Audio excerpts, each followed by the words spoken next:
see if I could sing. This is where I would start my theme song.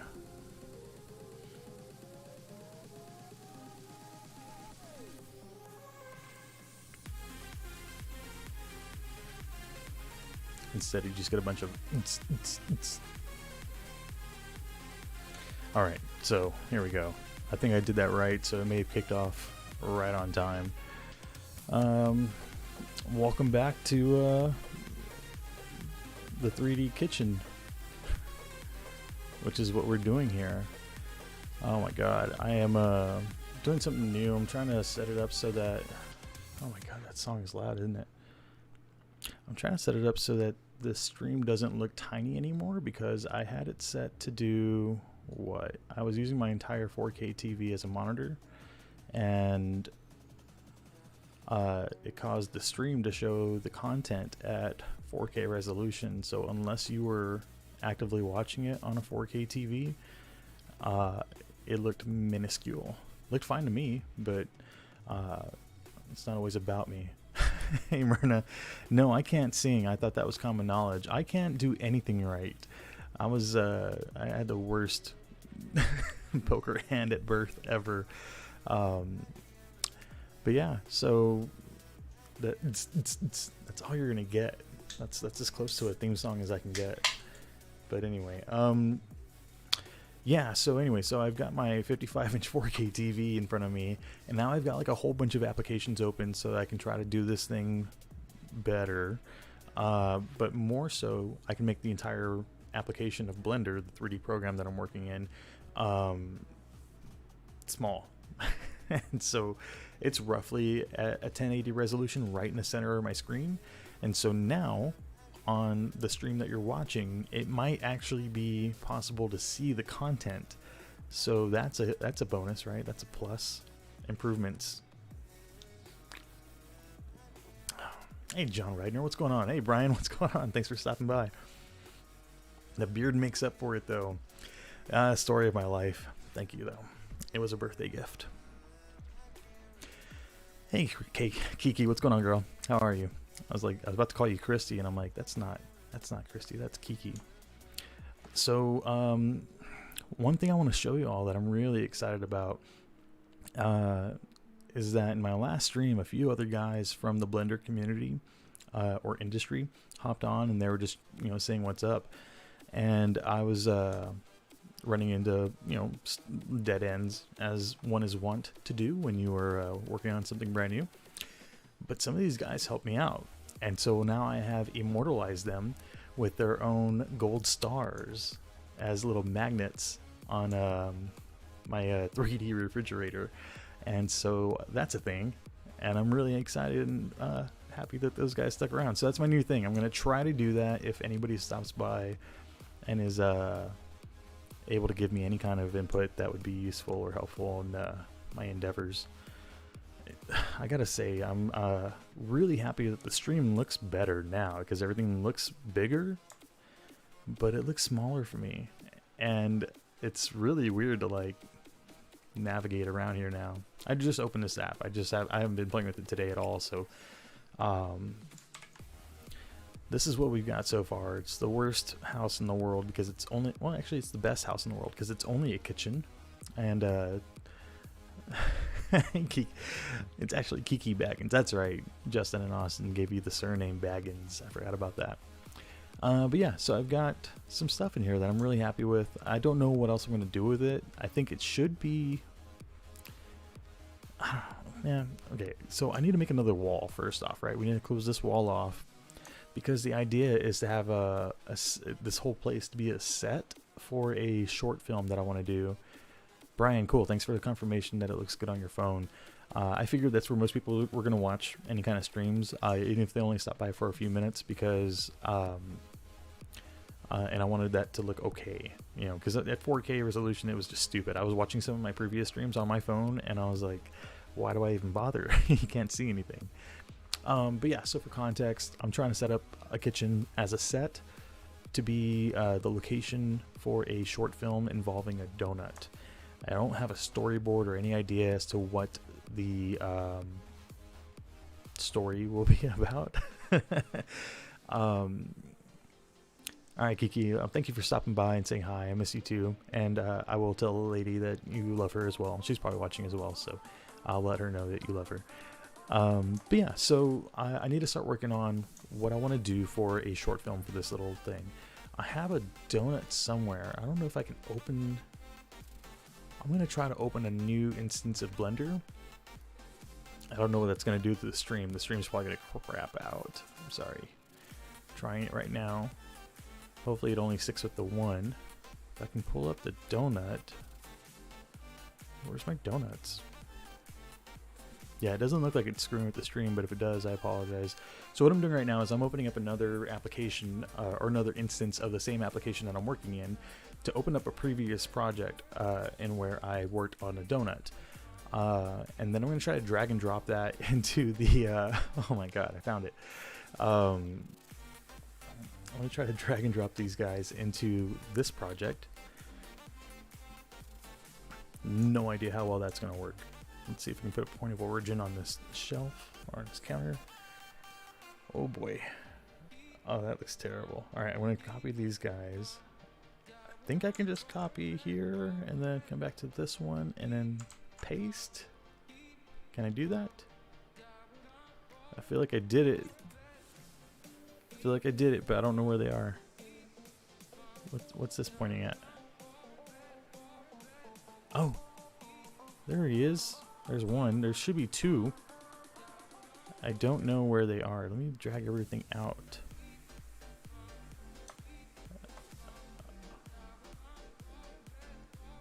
What is happening? Oh my god. Okay. I think the donuts are too high of a resolution. And why can't I focus on it? There we go. This is the donut that I designed for my little short film, and it's not complete. It's not done. It's probably not even the best, or the one. I don't know what this little guy is. Oh, that's the dad's mouth. Oh man, Joel, I love Eve 6. I love Eve 6. I watched them in concert, but they broke my heart because the lead singer was kind of a douchebag, and I really hated, you know, like you should never meet your heroes because they just turn out to be buttheads. All right, I'm trying to find where all these. There's only two donuts, but I don't know why they got so far separated from each other, and why they're taking so long to move around this little map area. This is gonna be hard. What am I looking at?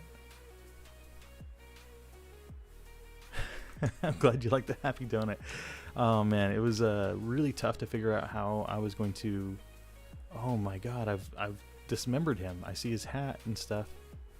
What is all this stuff? See, I can't focus on anything. I don't know why it's not letting me focus. Okay, it's the remnants of a donut. I killed him.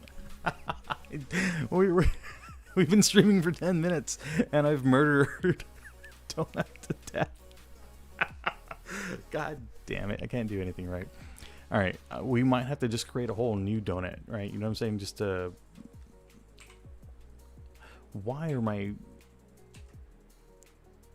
shortcuts aren't working? Or if they are... Oh, they are working, but they're working really slowly. And I don't know why. Oh man, this sucks. Gotta figure something out because I don't know what to do now that I have donut parts all over this map that don't go anywhere. This sucks. Donut exploder. Did I delete something in edit mode? No, I don't. I didn't. I just literally I copied. I highlighted the donuts in my other instance of Blender. Control C, came back to this instance of Blender. Control V, and it put them in the world. It did not drop them off at the oh, look at that. Wait. Okay, let me see how many so you see here at the bottom, I don't know if you can see that on the stream, but there's little yellow dots, or maybe orange or red, who knows what color they are, but those are keyframes, right? And so when you make an animation, you basically have to make something move from point A to point B, and you set a keyframe at point A, and it says at like 0 seconds that item is here. but at 1 second in, that same item should be at this keyframe. And so it kind of does the magic where it moves it for you. And you can move it frame by frame to tell it exactly where to go. But I know I've had experience with issues where when I import objects that have keyframes, it just goes chaotic. Set the location to all 0 for all donut pieces, then arrange them. So Brian, that would be awesome if those donut pieces imported in the same collection, but they just decided to just come in as a whole bunch of like whatever they felt like. So I'm gonna control Z. Like, oh, let me turn on my screencast so y'all can see what I'm doing. I don't know if these is it doing my screencast keys? I don't think you're able to see the keys. I don't know why. I don't know why I can't see them. Usually they pop up somewhere. So I'm just doing Control Z until I get back to the beginning of where I was. And then I can probably get to the point of setting the location back to, here we go. See, look, I got donut main, donut main 001. Well, it's the thing, they didn't move in as a collection. There's a circle right here, which I believe is probably one of the eyeballs. There's a baby donut over here. They're all under the ceiling fan collection, and I don't know why. There's obviously something under the fridge as well. No, because that's highlighted, I think, but I don't know how to read that. If I Control Z again, will they just go away? I just Control Z away all the mistakes in my life. Oh, I can. It worked. Right? Oh, this sucks. My so I've got a mouse that has the what do you call it? Like a numpad on the side of it, and I had all my numpad shortcuts keyed to the mouse, so I could just move my thumb to like recenter the camera, or you know, one for top-down view, etc., etc. But apparently my mouse decided to just kill itself, probably at the same time it killed the donuts. And so now I have to reach over like a peasant and push my numpad manually. Oh, I'm not selecting anything. Here, let's select this plate. If I hit the decimal, there we go. Now it'll focus. This is stupid. That's going to take way too long to do anything with. I shouldn't have streamed tonight. I should have gotten all my stuff working, but you know, life doesn't wait for when you're ready. All right, so what was I doing? I gotta get these donuts. Alright, so I'm looking at this other project and I'm trying to figure out if, so the baby donut, that sounds so dumb, should be its own collection. It should have a whole collection of just baby donut, right? So I'm going to copy I'm going to copy baby donut. I'm gonna go over here and minimize all the other collections I have, because I still haven't figured out how it determines where to paste items if you don't have anything specifically selected. Myrna, thank you so much for stopping by. I'm working on getting that happy donut back. Thank you. I don't know, is it a Control C? No, I don't want to. God dang it, I don't want to do that. I want to Control C the collection. I want to come over here.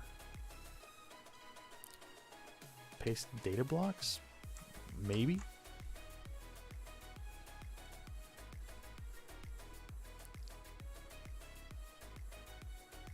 I don't think it added a new collection. Let's try this. Donuts. Okay. Control V. Usually importing helps instead of pasting. Well, the thing is, like, I don't know how to import just the object of the donut, because in that other project, let's see, Alt H, I've got a whole bunch of stuff. No, I don't. Those are the only two items in there. Weird. Okay, so could I import a whole other project?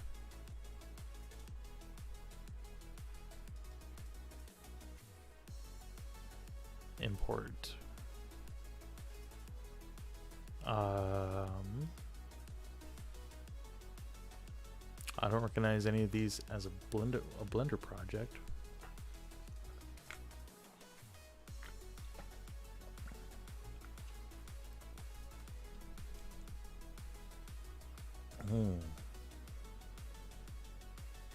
I don't know what to do. How do I import that project?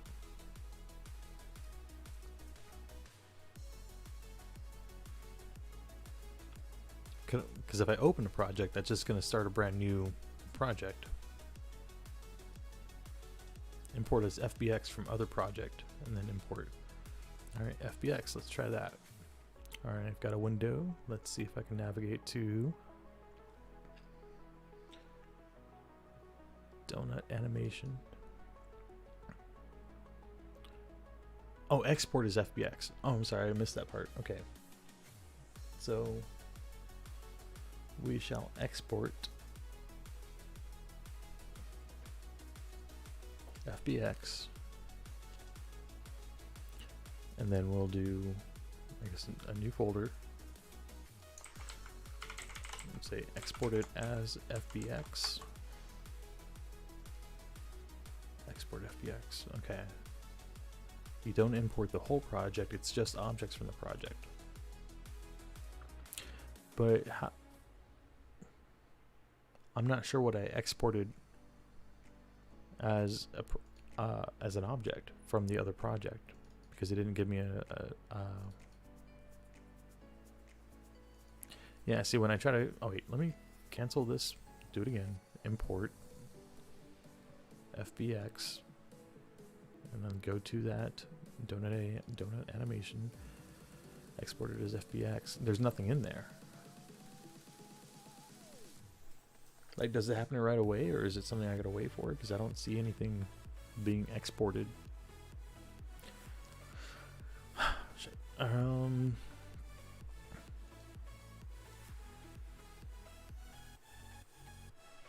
Okay, you know what? Screw it. We are going to just create. I say create. I'm going to use a bit of creative license with that. We're just going to make a brand new donut right here, because I really want to give this a select what all you want and export. It should have a thing in the dialog box for active items or something. All right. Oh, okay. The other instance is now not responding, so I've killed it. So coming back to our new DIY donut. God, why doesn't that work? So I'm gonna have to try to turn this mouse back on, because it's gonna drive me nuts not having those little shortcuts.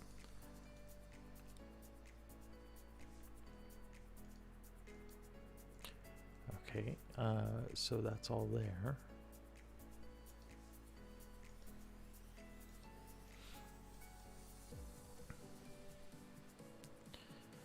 Oh, that sucks. Okay, it's just not even gonna work. Nothing ever works. I'm having the worst week. Oh man.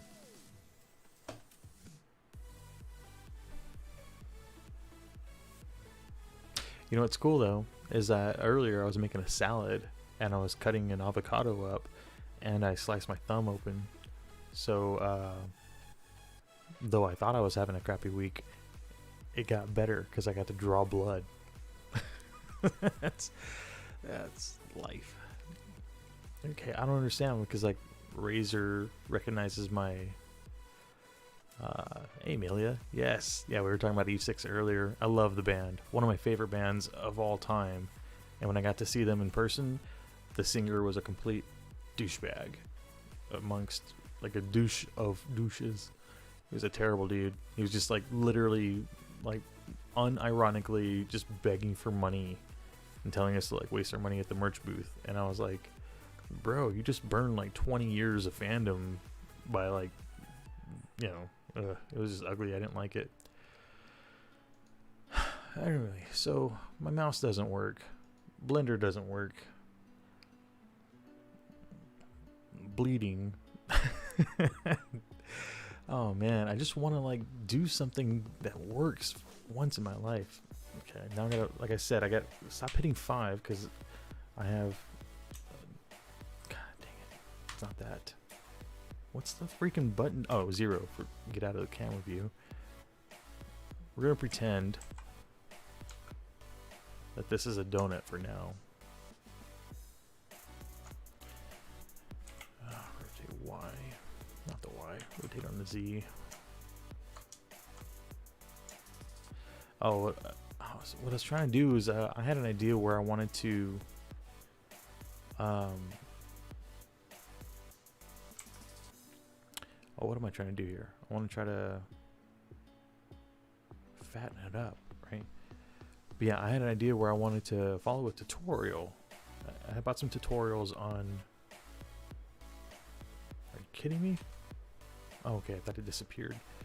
I bought some tutorials on Udemy, and I was really pumped about using them for, because I figured it would give me some like decent content to like, follow along with on a stream. And I was like, well, it's a paid course, and I don't want to be that jerk that's like streaming, like live streaming a paid course.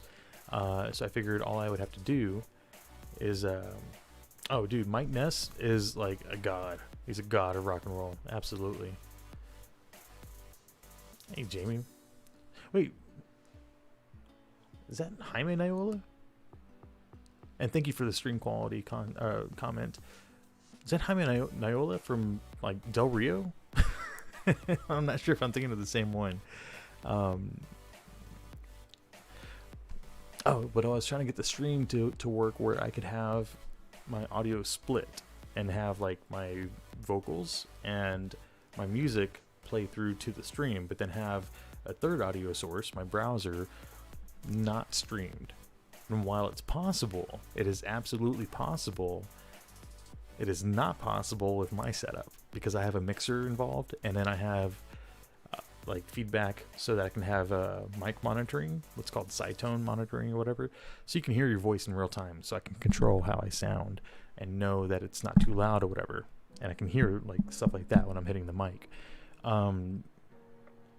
But because of the way that you would do the audio splitting, because I would still be hearing it in my headphones, it would get routed through my mixer and get pushed back onto the computer and into the stream. So I could not figure out how to stream me following along on that tutorial. That would be on a different screen. You would never see the content. You'd never hear the content. And it would be like, a set thing of me learning how to do this. Because this, I don't know what I'm doing. I'm still learning everything. And that can't be fun. Oh, man. But it was not to be. At least not today or yesterday. Whatever. And Blender's over here like eating its own face off, still crapping out. So I'm gonna close that program and forget about that donut. Oh man. What do I gotta do? I gotta export. Okay, I'm gonna open up a new instance of Blender one more time, and then we are going to export the one item of the donut as an FBX. And we're gonna select it as a, what'd you say it was? I said it was an active. Sorry, I'm scrolling through the chat right now trying to figure out what was said. Where was that? Export as FBX. Don't import the whole project, just objects. Select what you want and export. It should have a thing in the dialog box for active items or something. Alright, so I want just the kid, just the baby donut. I want to select that, and I'm going to do File, Export, FBX.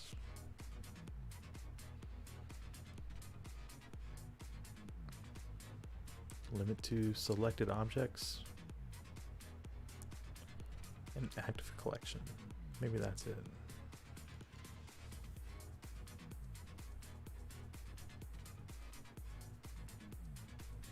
Yeah, it's got like under the include section it says limit to, and then there's two checkbox options that are unchecked.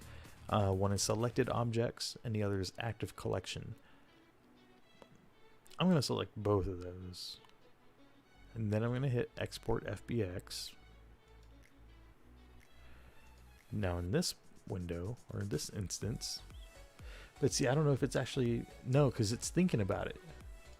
That's why it never exported before, because it's still spinning as it thinks and tries to export the donut. And I really don't want to go through and have to create a new donut from scratch, because that's kind of like the appeal of creating 3D stuff, is that once you created it, you now have it forever, right? But I can't even remember how to make this donut like fat. What's that, a solidifier? I think I gotta add a solidifier modifier. Oh my gosh. Solidify. And then, okay, there we go. That's kind of what we were talking about. How big should that be? That's close to donut realm. Minimize it a little bit more. I feel like it should still be fatter, like right there. I think that's better. Now we gotta get this over onto the counter. I'm not gonna paint it or anything like that right now. I'm not gonna deal with that kind of stuff. I am just trying to get like a baseline idea of what I want to do with this whole project. Let's go and move this back into place right over. Man, what buttons were they? There we go. It's like a Cheerio more than a donut right now.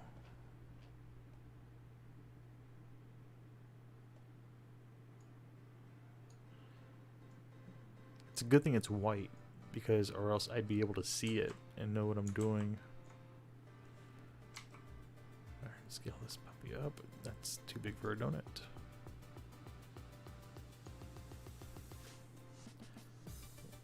Five is isometric view, 1 is side view. Oh, yeah, X, Y, and 7, right? Okay, yeah, that's why, because I have the ceiling on there. There we go. Okay, that's kind of what I wanted to see.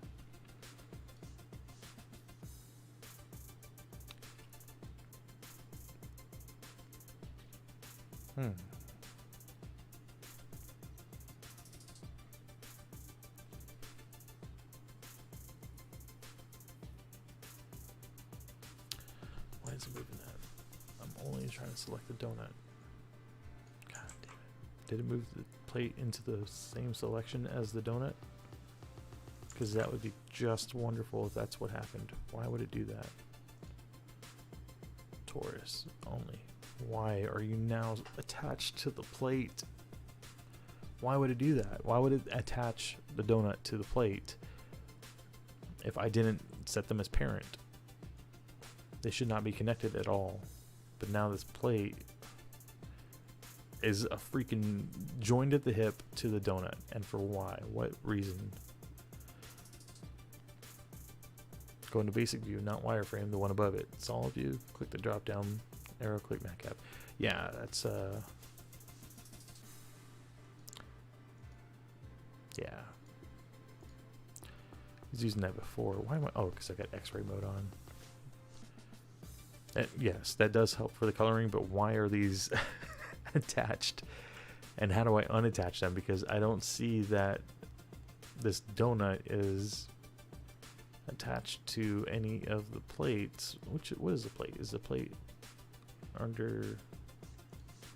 Yeah, it's plate right there. Plate 01. I didn't parent them. All I did was accidentally touch them together. I was just trying to get the size right for the donut. And now they've been melted together. Control P, set parent to, I guess it'd be a Alt P, right? Alt P on the donut, clear parent and keep transformation. Of course that's not gonna work.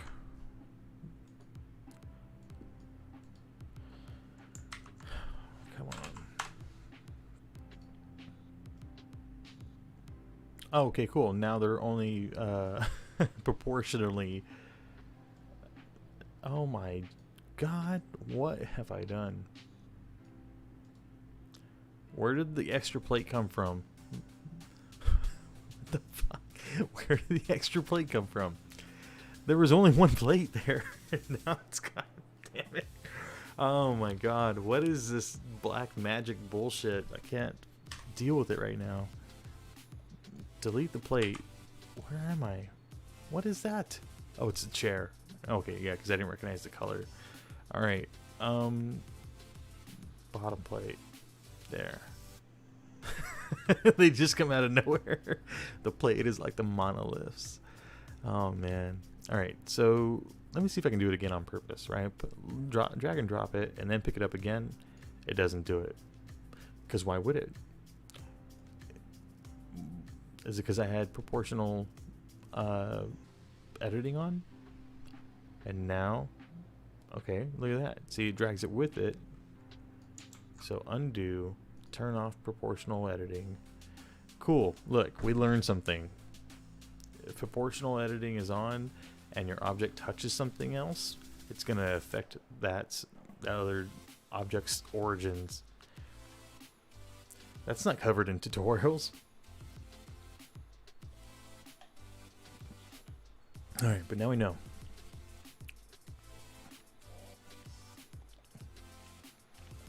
This kitchen looks better without my creative input.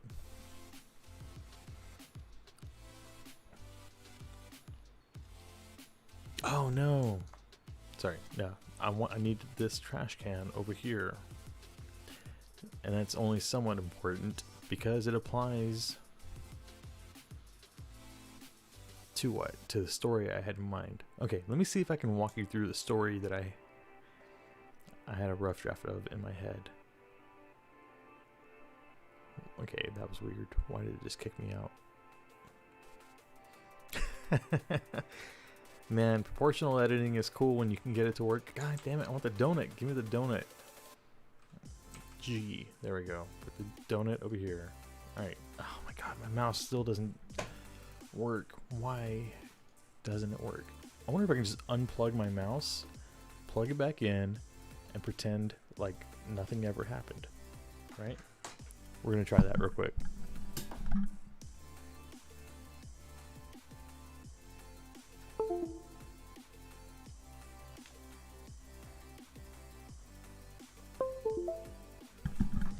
Alright, it's lighting up. Let's see if the buttons work. Zoom out, and then if I push one, there we go. Look at that. See how much faster that is? Sort of. There we go, yes. Okay, why? Oh, it's the shelf above it. Or wait, below it? Oh, it's just outside wall. Okay, sorry, I don't recognize anything because of the colors are all random, as we did on purpose. Alright, cool. No, my mouse wasn't having issues moving stuff, but on this particular mouse, I have a keypad on the side. It's a Razer Naga Chroma, and you can set little macros on the side, or using the buttons you can set macros. And so what I use that little numpad for is, you know how in Blender you can navigate around with the camera with your numpad only. Alright, the number row above your keys affects, you know, if you're selecting vertices or edges or faces, so you can't really use those. Your fingers are too fat for that. I don't think that they are, dude, because it's not. They're really well sized. They're well sized for what they are, and I don't know if I can show you how big my thumb is on that, but you're not going to be typing on it. You know, you're just going to be like. So for what it's worth, I do have the what is it, like the 1, 3, and 7 and 5. Those are like the only ones I use for Blender so far, because those are translating to this. What would it be on the numpad? If I were to hit 7, I get top down view. So I have that set to 1. Nope, I have it set to 3. There was a method to the madness. I forget what it is, but anyway, regardless, this allows me to move around so much faster than if I were to not be using this. Isometric view looks really cool, but I realized that if you're not making a cube, everything looks really off. It only works if you have like a squared off room, because otherwise everything looks really wonky. But it's cool, kind of, you know, tapping between those two.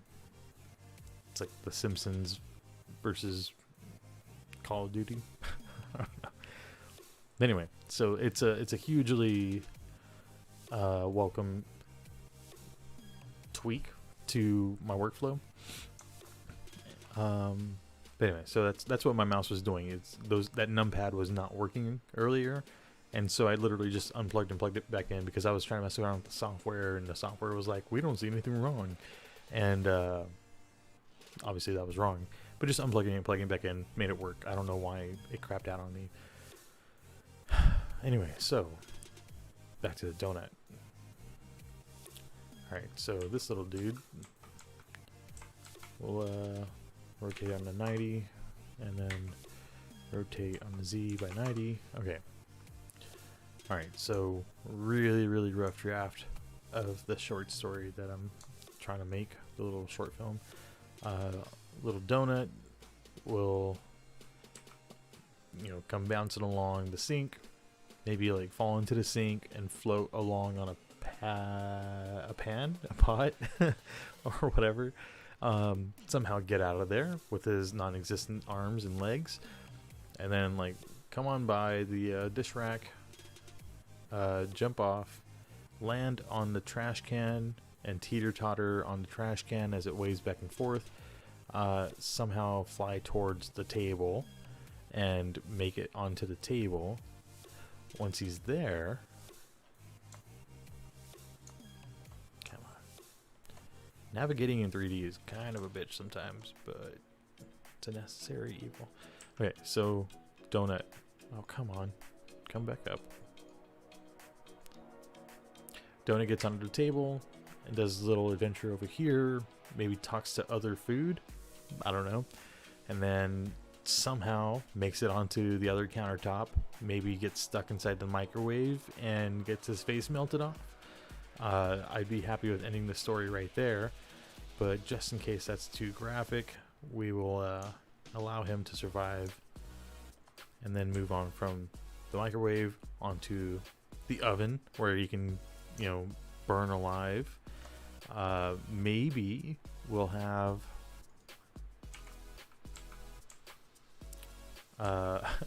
where's rotate on the Y, something in the oven. Why are the pegs up there parented to the oven? Anyway, maybe there's something in the oven, like a pan of muffins or a small child, who knows. Coming back to the donut, if he survives, whatever, he might be able to make it over here onto this countertop, to that countertop right there. And then I have no idea. Maybe make it into the fridge or the freezer where the bodies are held. I don't know. I have no idea. This is going to be like the worst short story you've ever seen of a donut. But yeah, we'll see what happens. That's the idea. Alt H. Let's look at what this looks like. This is the room right now. Oh, why do I have a giant spot of light in there? It's a point, isn't it? There we go. Now we have a little bit more ambient lighting. Escalating quickly. Well, as Grandma always said, a rolling donut gathers no icing. But yeah, so this is the room. Man, I might not even do the animation. I'm just not feeling it. I have a feeling I'm not going to learn anything. I'm not going to enjoy it, and it's not going to be worth watching. I'm kind of looking at this whole kitchen thing is like, cool, I made a kitchen, let's move on. But I want to do more with it. I wanted to. I've been really excited about everything I've been doing in this room so far. I'm just having a bad day, and it's really hard to stay motivated when, you're just... I'm over here treating my stream like a therapy session. The room looks pretty cool like that. I wonder if I can just like map the colors and just keep them. It'll be like Technicolor Jesus' kitchen. But yeah.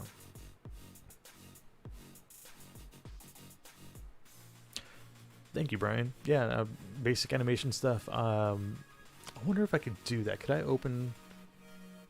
I posted... Oh my god, this other instance of Blender just keeps crashing. That's got to be a CPU thing. It's probably because I've got the stream running and this other version of Blender open. Because I got 32 gigs of RAM and a 1080, so this is like nothing for it. But I think it might be a CPU bottleneck. But as far as the kitchen looking good, thank you so much. That means a lot, because especially for somebody who knows 3D stuff, you know, because you kind of know what goes into it. The UV mapping on the table and chairs would be awesome, because I don't know anything about UV mapping yet. Like, you know, I get the general gist of it, but these are literally just image textures, right? There's no detail to them, and that is one of the things that I want to work on, because, you know, it just looks like Counter-Strike 1.6 over here. Everything's like super basic, which this gives me a lot more appreciation for the old games, because I'm like, wow, you know, no wonder they were able to make such like vast worlds with the quality of graphics that they had at the time, like GoldenEye. But knowing how easy it is nowadays comparatively to make something like The Mandalorian on a home computer, it's like, okay, cool, I want to take this seriously, and I know I've got my work cut out for me. And like I said, about like 5 or 6 tutorials on Udemy, and I was really hoping to like follow along on those on stream, just to show off like the stuff I was working on.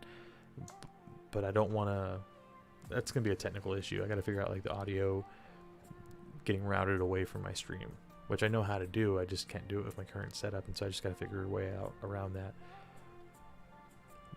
Maybe I should just start working on a different room. How about that? Because that donut's gonna be a thing. When I started 3D modeling, I look at games and movies so much differently now. Yeah, so coming from a background of being a photographer, I was the same way with any kind of lighting. Because I'm a colorblind dude, so colors never really appeal to me, but the lighting of stuff does. And so I've always been a geek about that. And so if I would walk through like, you know, a bookstore or a grocery store and you see a magazine rack, I'd always look for the catch lights in the model's eyes to see like, where did they have the softbox? You know, were they using an umbrella or an octobox or a softbox or a strip light or whatever? But yeah, it's cool like how when you get into something, you learn the fundamentals to it, and even more, you start picking apart those things in your daily life. And I guess it's like a blessing and a curse, but yeah, that's cool. All right, I'm gonna copy this wall. I think I can just put my origin point here, and then why isn't it not copying? Oh wait, there we go. All right, I wish there was I'm sure there's a better way of doing this.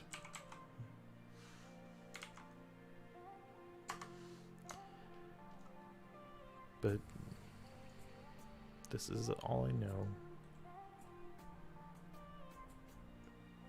Yeah, we're gonna work on building another room to this little demon house.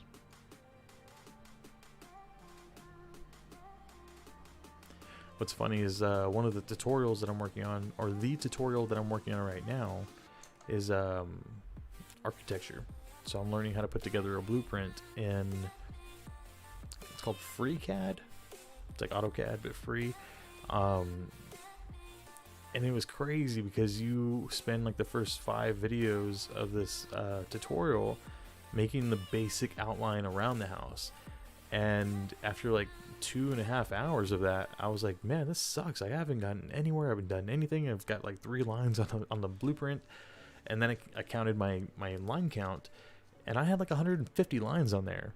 And it was like, it looks super simple. It was like not impressive at all, but I can see how that kind of stuff will add up over time, right? And so we, you know, me and the, oh cool, you've already experienced using it? Okay, that's cool. I don't know how popular it is or whatever, so I wasn't sure if I was just kind of talking into the wind. But yeah, it was really cool. Like I have never used a real CAD program aside from like Google's Sketchbox, Sketch something, Google SketchUp. And so, does that look right? I feel like it's off somehow. Why is it off? But yeah, so using CAD for the first time, like, having to specify, it's kind of similar to working in Blender, except it was all flat. We haven't gotten to the part where, because like right now I'm drawing out the width of the walls and stuff, and similar to Blender, it uses metric, so everything is like 100 millimeters, or a doorway is 1,000 millimeters wide, and my American brain is like, oh well, that's just like 3 feet, right? And you got to figure out, you have to convince yourself not to rely on what you know and learn something new. Your comments, your comments aren't lagging, or they are lagging, but it's on purpose. So with Stream Software, you basically set it up so that, or they set it up so that there's like a 20-second delay, and that's so that you can't experience what's called stream sniping. So if people were gaming, then they wouldn't be able to watch my stream and know where my character was, and then like sneak around and attack me. It gives me a chance to like have that delay so that they don't ever catch up to you. So that's not your end. That's fully built into the streaming software. But yeah, I think it's 20 seconds, and I might be able to turn that off. I wouldn't be able to turn it off right now, but I might as well, like, while I'm doing this stuff, so that we could have like more real-time conversations, because it's not like anybody's gonna sneak up on me in Blender. But yeah. Do I want a wall there? Yeah, I feel like that'd be fine for a wall, right? Yeah, but as far as like that tutorial, it's saying like, oh well, we know that the standard for wall thickness is like 34 millimeters and this and that and whatever. For this little kitchen, I did not apply any of that. None of this stuff is to size or to scale. I don't know how tall anything is. I don't know how wide, whatever. It's all just visually screwing around, just trying to like build out a floor plan. But that gives me an idea. Maybe we can do, here, we don't need a roof over that yet. Maybe we can build a floor plan, because that will be at least something. What's the 3? Yeah, we'll do that. I don't know if I like select everything and then move it. If that'll screw stuff up. It shouldn't. Right? As long as I select everything, which I can do with A. And then I'm gonna scoochy. Oh shit, something is like wilding out right there. See, that's that proportional editing that's like screwing with stuff. What? Oh, it's the oven. Why is the oven like exploding like that? Those are the oh no, that's the fridge. Yeah, I don't know why it did that. So we're not gonna do that. We're gonna avoid that, because that'll just ruin everything. So what we will do is we're gonna add a plane. We're gonna make it big. Right? So we have an idea.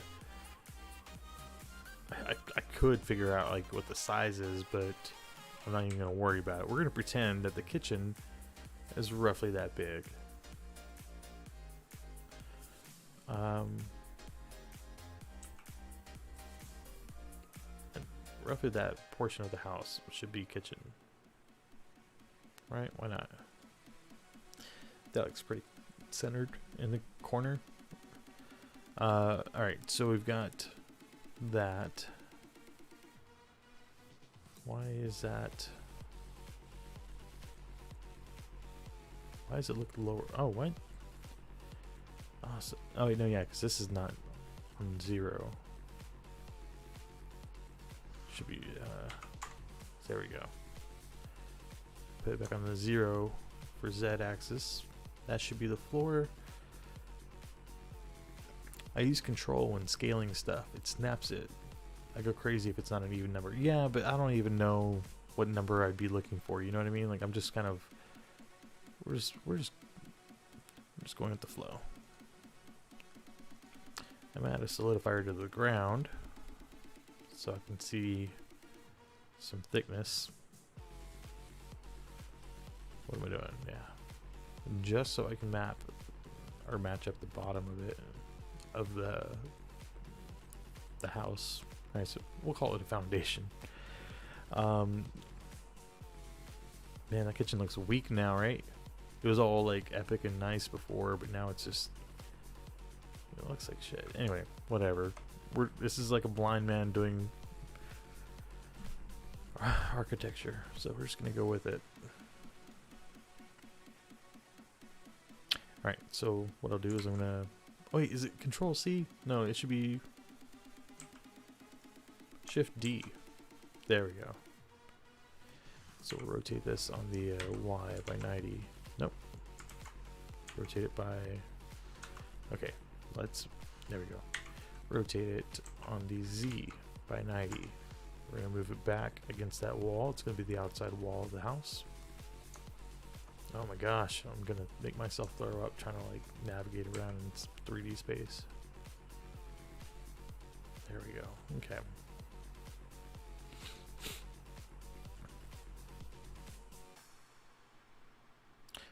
Oh man, you gotta wake up at 4 a.m. Alright, Brian, thanks so much for stopping by, brother. Have a great night. Thank you again for coming here and just being a positive influence.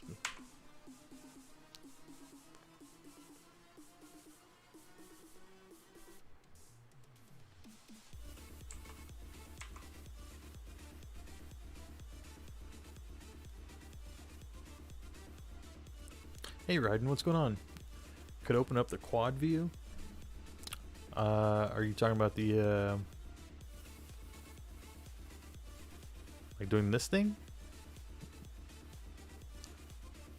Instead of, okay, so let me know if that's what you're talking about. Because I have an answer for that, at least.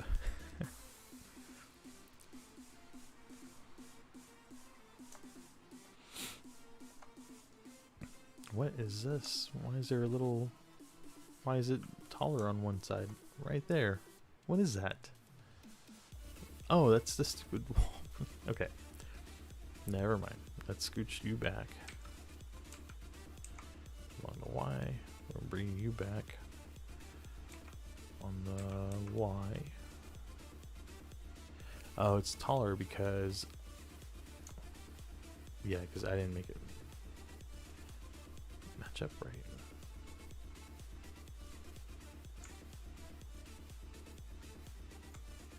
Oh my gosh, come on.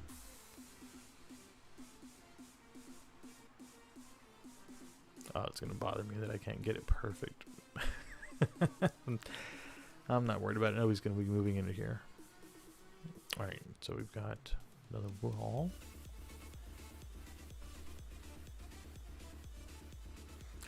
Let's take a look at this quad view you're talking about. Yeah, okay, the quad view, yeah. So I don't have that open because I am... So I'm used to working on a 55-inch 4K monitor, which is the TV that I'm looking at right now. That's my primary monitor. And if I have, whenever I have that open, yes, I have at least 2 other windows open within Blender, so that I can have those various angles. Like if I wanted to have... Oh. No, not what I wanted. Oh my gosh. There we go. So I would usually have it like this, where, what is it, T to close? Is it, what is it, I? What the heck? How do I close these, wait. If I wanted to have different windows, or different angles open on H1, I would normally do that. But because I noticed on my previous stream that when running Blender on a 4K TV, or at least, you know, a 4K image, my stream looked really small. All the content within there, besides my fat head, was way too tiny. Like you couldn't read any of the titles or any of the content. And for what to me was an image like this big in front of me, on the screen would look really small because of proportions. So what I've done now is I've actually got Blender open to only about a 1080 scale, and I've got like 4 or 5 other programs open around it, like my I got my OBS on one side. I got Slack. I got Spotify on the other. I got my browser open on the other, and a chat on the other side. So having the quad view just kind of gets in the way. Like everything looks even smaller, and I don't like it. If I was doing this for productivity, then yeah, I would totally be running the quad view with across the bigger screen. But yeah, I hope that answers your question. For me, it's just faster to use the shortcuts on my mouse to navigate between the various views. Again, this is a Razer Naga, the Razer Naga Chroma, and that keypad on the side, I have all those mapped to the numpad camera controls, so I can just very quickly like move around and select stuff. I hope that answers your question, or at least addresses your concern.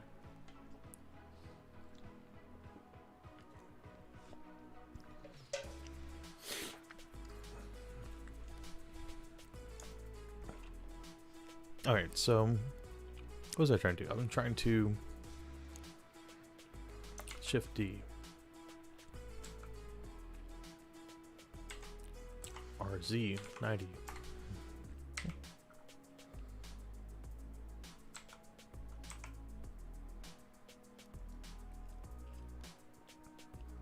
Yeah, so the mouse, it was like one of those spur of the moment decisions, because I remember looking at it and I was like, I'm never going to use that. That looks dumb. And it's been like the most like usefully productive, increasing addition to my workflow for all my stuff. I work in IT. I've got macros assigned to it, and so I can like open up a greeting and a ticket and put like a generic comment, sign off on it. I can like input all my time and all this stuff with like the press of like 5 buttons. And so it's just one of those things, the 4K monitor is probably my other single greatest increase to my workflow, because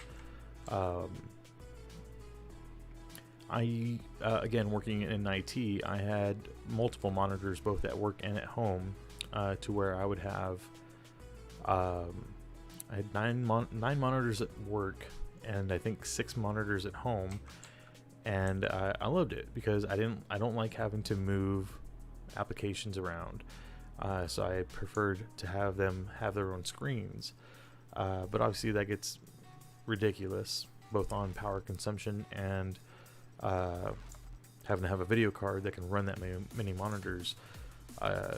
So I got rid of all of those, and then I bought a 49-inch 4K TV for my office, and I used that at work. And that 4K 49-inch is equivalent to about 4 24-inch 1080p monitors.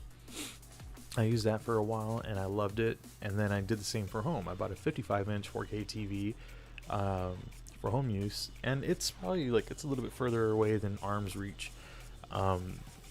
My perspective is like right in the center of the screen, whereas with a regular monitor, you want to have your eyes be level with the top of the monitor. But I've been working on this for about 1.5 years, and I've never had a headache from it. My eyes don't hurt. So anyway, but yeah, this TV, I bought it from Best Buy on sale. It was like $250, which granted most monitors are usually about $120 to $200, and I had 6 before at home, and then I had 9 at work, which were mostly like work property, but I swapped them all out for my own personal property, and it was just incredibly conducive to productivity. So I highly recommend it if you can swing the coin for a new TV, because it doubles as a TV as well. It's a smart TV, so it's got Netflix and stuff built in. Good vibes all the way. That's right.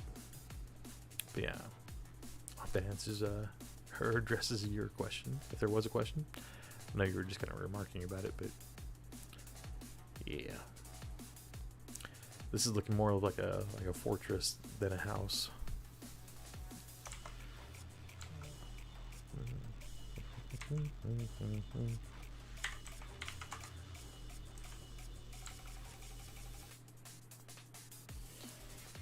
Okay, and then the cool part is what I'm going to do is I'm going to use a bunch of booleans to chop out doorways and windows.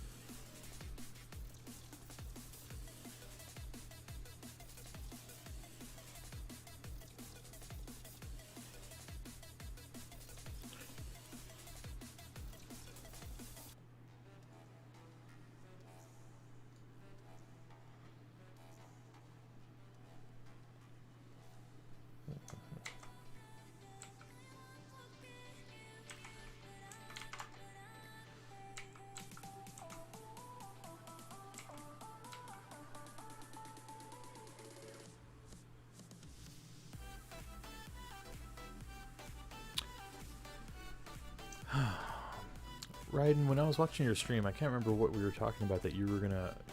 I think you were gonna upgrade something? Or were you gonna get around to like setting up your music equipment so you could stream music production? Was that right?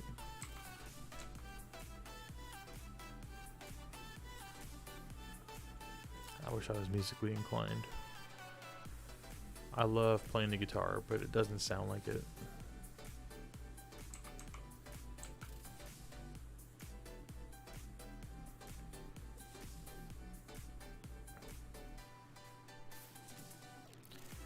Cool. Alright, so we've got the worst house in the world right here.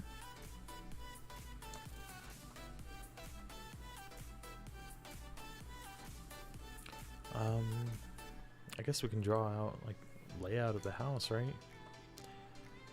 How do I make this plane smaller? Do I just have to like shrink the scale?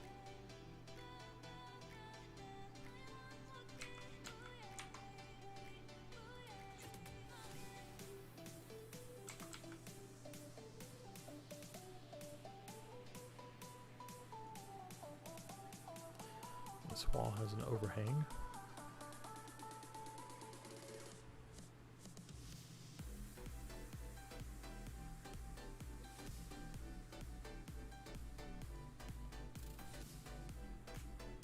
Yep.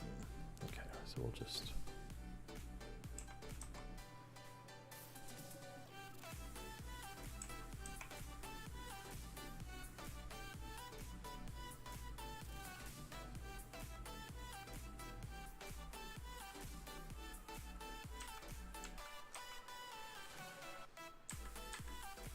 It's too bad you can't use the arrow keys to move stuff around.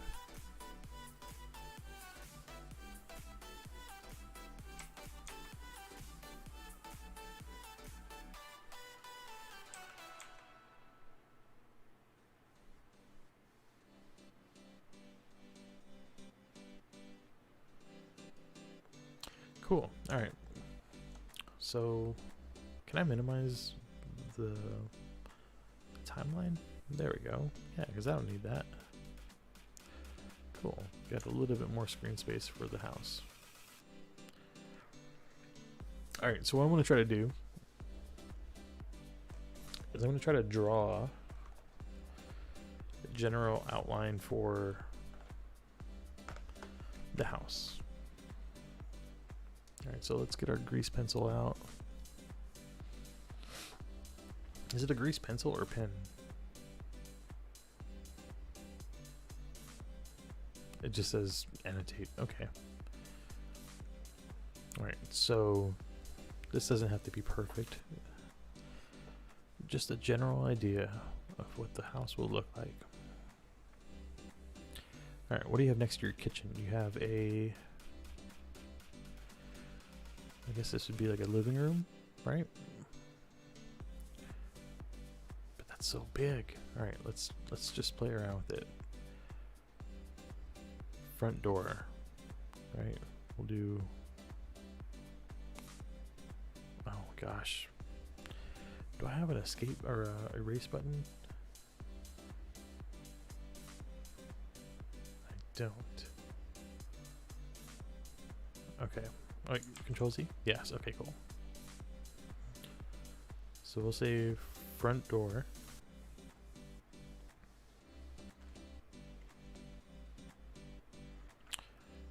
We'll say... Oh, yeah. It's not art. It just has to be a line. I'm working on a lot of things. About to start recording short video notes on some of the Blender stuff I've been finding out, setting up, and keeping notes on. Nice, dude. Is it going to be like a video note for like people who are migrating from, was it like 3D Max and Maya and all that stuff? Or is it just like general Blender stuff?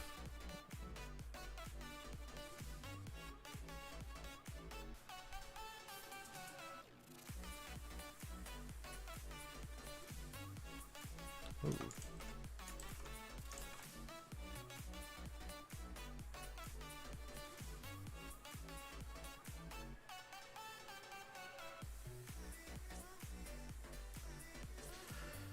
All right, front door.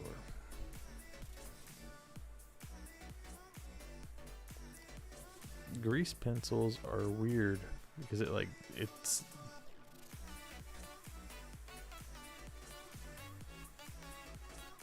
see how it kind of like moves after you've already drawn. I don't know if you can see that or not, but yeah, look, it's your lower intestine. All right, dining room.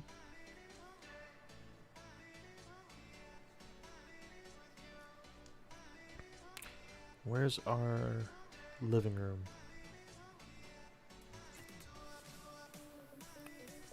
I feel like we should have like a TV right here. Oh my god, I cannot draw a straight line to save my life. TV.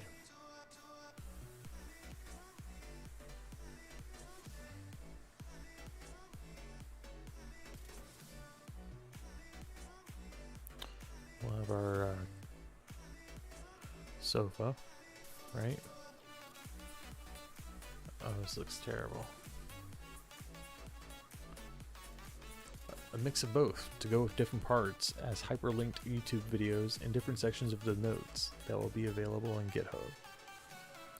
GitHub still like makes me terrified because I have no idea how it works. It's all just magic to me. Oh, son of a bitch. Oh man, I think I already messed it up because if I move my perspective, this whole thing is going to go nuts. Oh wait, let me get my mouse off or my tab.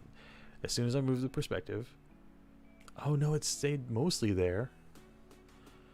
Cool. All right, cool. I was worried that it was going to go nuts. And like, yeah, you were there last time when it would when I was drawing the my knife, and then as soon as I shifted perspective, the drawing went like 100 feet below it because of where the origin point was. Yeah. All right, so we've got TV, got a sofa. Feel like we could have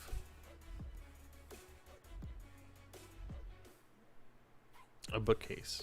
Why not? Books. But yeah, my music stuff pretty much. But yeah, got my music stuff pretty much set up. Just got to test it all out again. Nice, dude. Good luck with that, because I know how confusing setting up any kind of music stuff or any kind of audio equipment can be. I've had a hell of a time just with getting my mixer set up so that I can use it the way I wanted to. What was I doing? Where was I? Do I want a wall there? Because I figure like we'll have a dining room, right? Because if we have a breakfast room or breakfast area in the kitchen, then you have a dining room. You probably have like a circle table in there with a chair, whatever.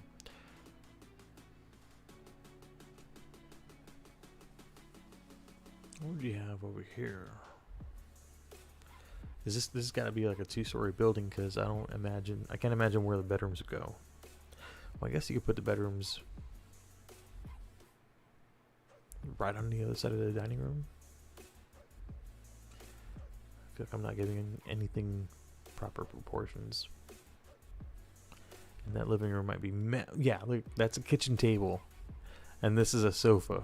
Get the hell out of here. That's crazy. That's the largest sofa in the world. We're gonna have to cut that down big time. It's like a sofa for Hagrid. Alright. Might be getting into VR dev with the index in a month or two, and really into programming physics interactions. Oh, that's right. You did you ever get the spinning platter that you were working on to work? Because I know you had it working, and then like you didn't do anything, and then it just broke. Were you able to get that all squared away? Because I know how frustrating that was. It looked frustrating as heck.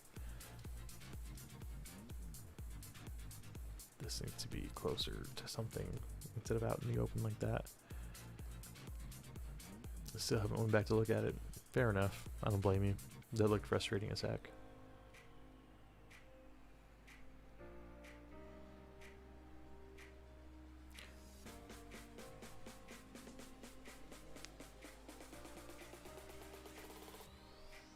All right, so we've got bedroom, right?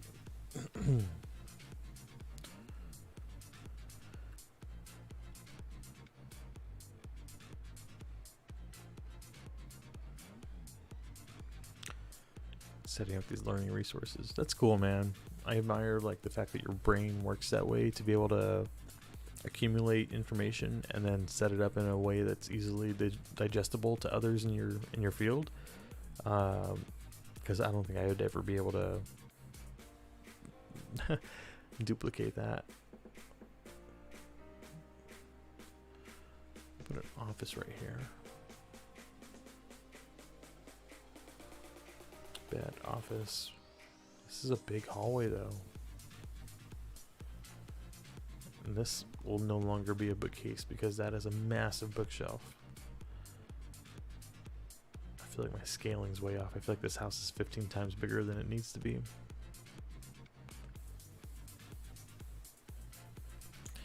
Oh my gosh, there we go. Bed, office, dining room.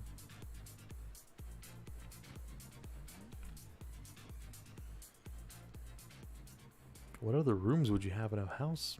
Because if this is our kitchen right here, it's already like, it's only like 5% of the whole house.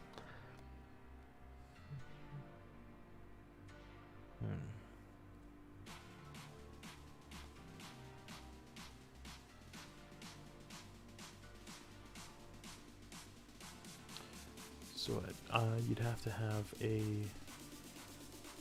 well, if that's a bedroom, then I guess you could have a bathroom right outside of it. Right, so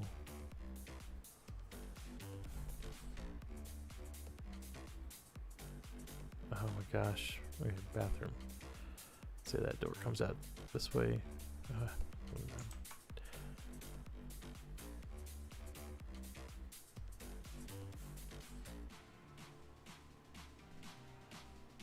Something like that. Bathroom. Toilet. That's a toilet. Got a bedroom. You'll need a door somewhere in there. Office. Door. If that's a hallway, then does the hallway branch?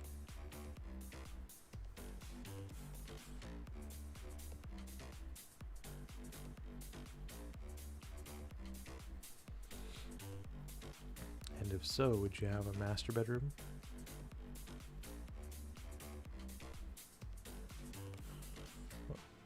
What would you have over there? I guess you could have a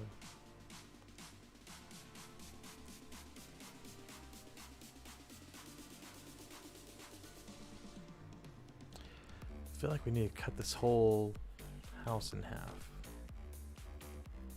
Like that. So say you had a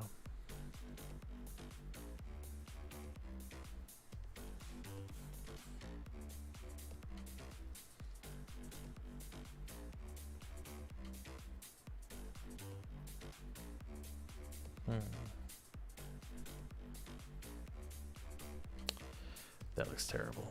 I'm gonna redo that because it's just making me upset that I'm a terrible artist.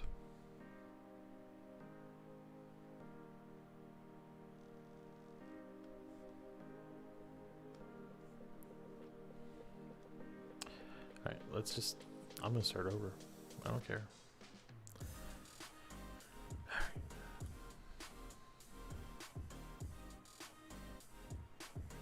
That's our total size of a house.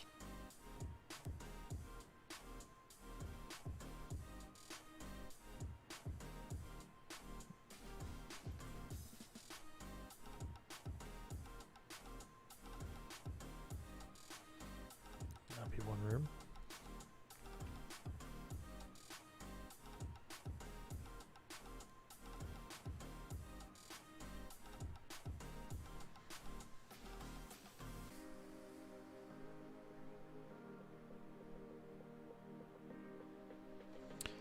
Man, this is harder than it looks. Let's say this is a master bedroom. And organizing industry standard processes within this open source program. It can get messy trying to find a clear path to a result. That would be easy in another program, but some things are a lot easier to do in Blender too. It's fun stuff though. I agree. Yeah, from the little that I've seen of other programs, it sounds like Blender is like topsy-turvy to everything that they do. For better or worse, I guess. I don't know why. But I feel like there was, I think I showed you an app or a plugin that would allow you to, I guess, just import industry standard controls to Blender or vice versa. But I think you were working on that too. I think you were working on something like that to have set up. Alright, bathroom. Right? Bathroom.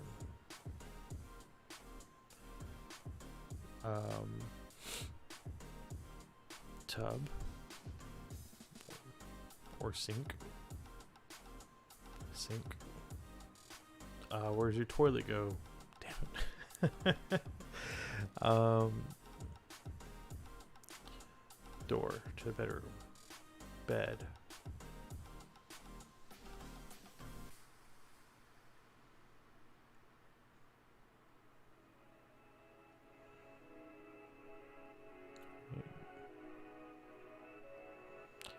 Water. It's not like I want them. It's kind of half-baked in my opinion, but eh.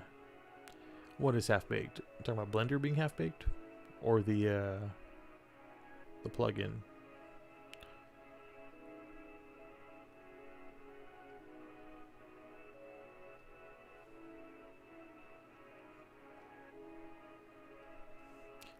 Dining room.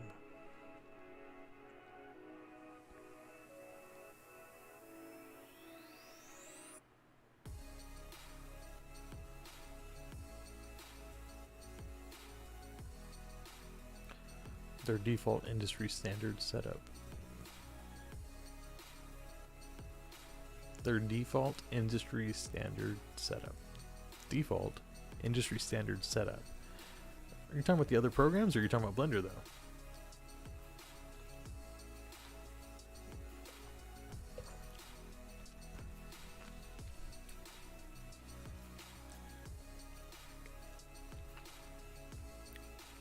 Oh, I still have a TV in that corner. Well, no more.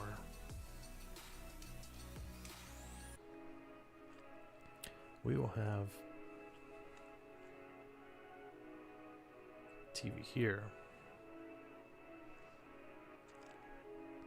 Couch here. Right?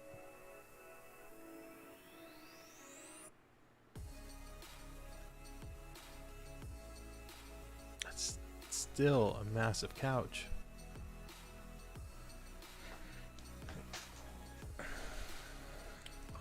Because compare that couch to the size of this table. Blender provides an industry standard option when you first open it after installation. Oh, I didn't realize that. Okay. Yeah, I'm getting spoiled with like the default controls that I believe are better. Like hitting G for grab and S for scale. And because the fact that the other programs use R for scale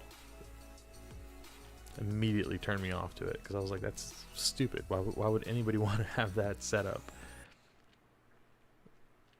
Would you have a doorway?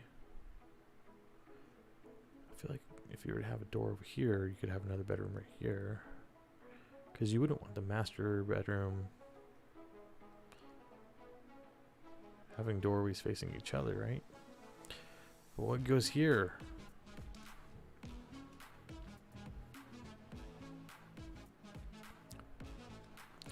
You got a dining room, you got a living room, you got this hallway to nothing, 2 bedrooms. What, just throw the garage right in the center of the house? Right? The VR space, that's a good call, I like it. Yeah, man, like, dude, I was so bummed because I was on the verge of buying a house in the next 6 months. I've been working on this for like a year and a half, and my job just told me that they're outsourcing my position to India, and so I'm not gonna have a job in 6 months. And I'm like, great. Not that that's ever not a shitty thing, but for some reason it just stung harder because I was like, man, like I was just about to get a house, and I was like, honestly, I don't care what the house has. I'm not looking for like fancy anything. All I wanted was one room to be able to do VR stuff in. Like it'd be cool if I could, like, you know, obviously do streaming and stuff in the same room and have my computer and my workspace and all that, but I'm like, I would love to have an office and another room space just for VR, because I'm in a, like, my current office where I'm streaming right now we're in a 2-bedroom apartment, and our office it holds 2 computer desks, and my desk is pretty big, and it has just enough room to do VR, but like standing up, like you can't swing your arms out around you at all because you will hit something. I just have like, there's just bookcases and there's stuff, like you don't have the freedom, and I'm like, I don't care to lock into a mortgage for the next 30 years, just give me room to do that, because VR is the one thing I've always wanted to do. And like, space is an issue, right? Like space is always an issue, especially for apartment living. Like, so we just got a new couch and sofa or whatever, a sofa and a love seat, and the only way to set this up in our living room would be for me to get rid of the Centipede arcade cabinet that I bought like 2 years ago. And I was like, man, like I wanted that for so long, you know, like since I was a kid. Like that was the one game system that I wanted, and now I got to get rid of it because we don't have enough space for it anywhere else. And it just sucks. Like there's, like, I feel like I don't have a lot of stuff, but I'm like, I feel like I don't even have room for the things I do have. But oh well. Hey Frost. Thank you. I appreciate the love. Thanks for stopping by here on Facebook and saying hi. I'm just over here griping about a house you can rent. Yeah.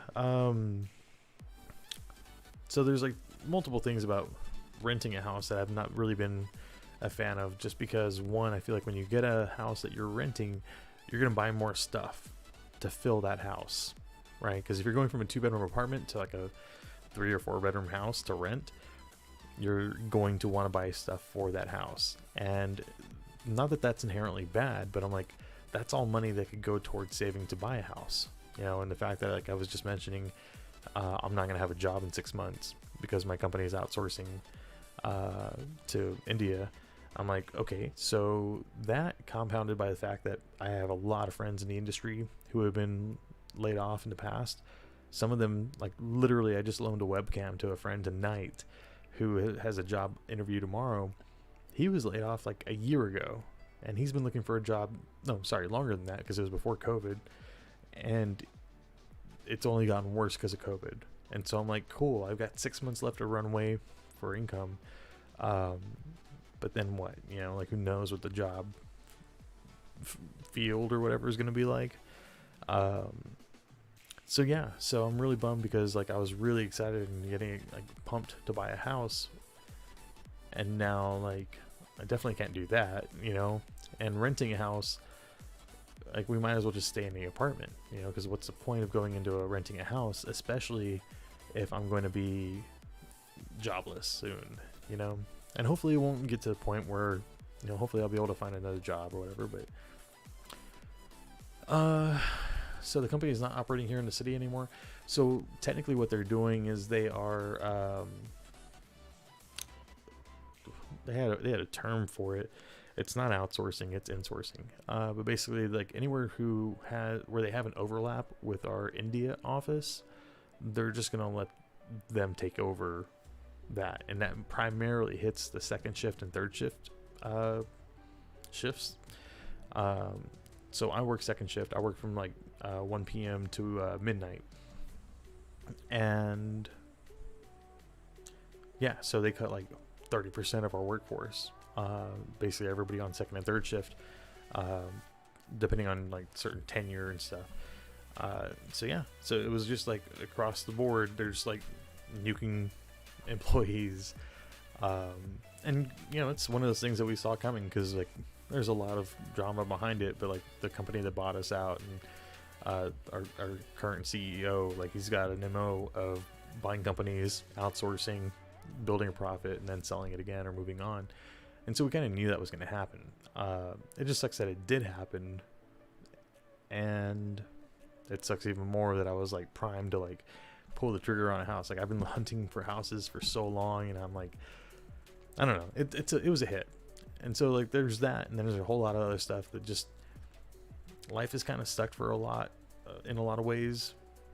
But like, I don't know, dude, like it's not all at once, you know, but sometimes it is. Like you get waves of shittiness and it's just hard to keep your chin up, and every now and then you have a bad day where things just don't seem to go right, and it just eats away at you. And so you know, all you can do is just try not to let it get you down. And what's funny, because it's like you gotta let it let you down, you know, you're human. It's a byproduct of being human, is that you have you got to deal with emotions and feelings, and like you know do your woe is me thing, you know, cry your tears, and then you know chin up, tuck your chin in, take the hits, and keep going. That's all you can do. So for me, what is cool about this is that all this stuff is thanks, man, I appreciate that. But yeah, no, that's honestly like, that's kind of the thing that I was daydreaming about, you know, is I got back into 3D modeling, and I'm not even in it yet, right? I'm still once again learning the alphabet before even trying to write a sentence. But I fell in love with this stuff when I was like in high school 20 years ago, right? 2003.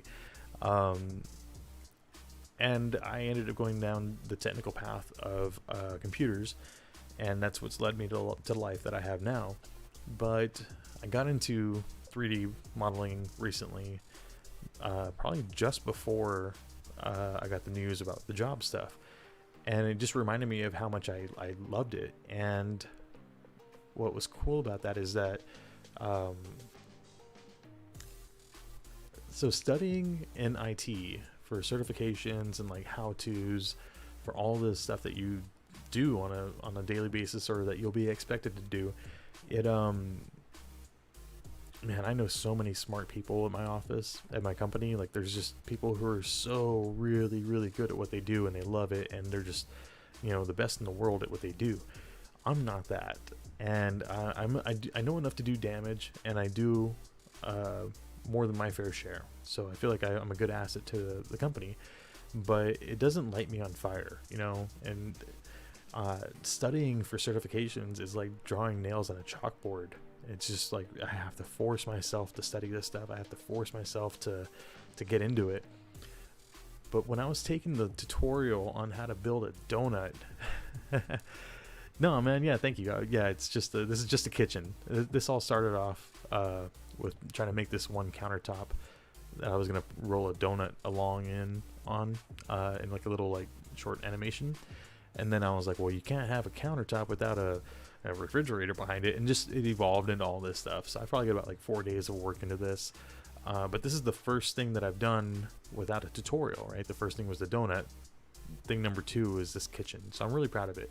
But yeah, that's the idea behind trying to make a what do you call it, a blueprint for a house to like build out the rest of it. And I have no idea what I'm doing. I am watching another tutorial, not on stream right now, but where I'm learning how to do architecture so that I can learn how to build a blueprint, so that I can build a house, so that I can do stuff like that. But yeah, like, so certifications suck, but they're like the gold standard for like saying like, hey, I know how to do this thing, right?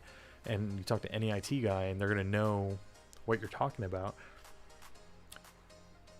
But yeah, going through those is just really tough. Whereas watching the 24 videos that were like half an hour long each to learn how to design a donut in Blender that took me a week, I could not stop watching it. I would wake up and I'd be like, man, I gotta get to that next video. And like, I would stay up for 12 hours straight just watching videos. And granted, there's not 12 hours of footage, but it was the fact that I had to rewind a lot, you know, because like, that's the beauty of learning online, is that if you miss something, just immediately rewind it and do it again. Sorry, one second. I keep telling my kids that you can learn anything on YouTube. Showed my son how to check his math work the other day. Should have done tacos instead. You wanted to stop.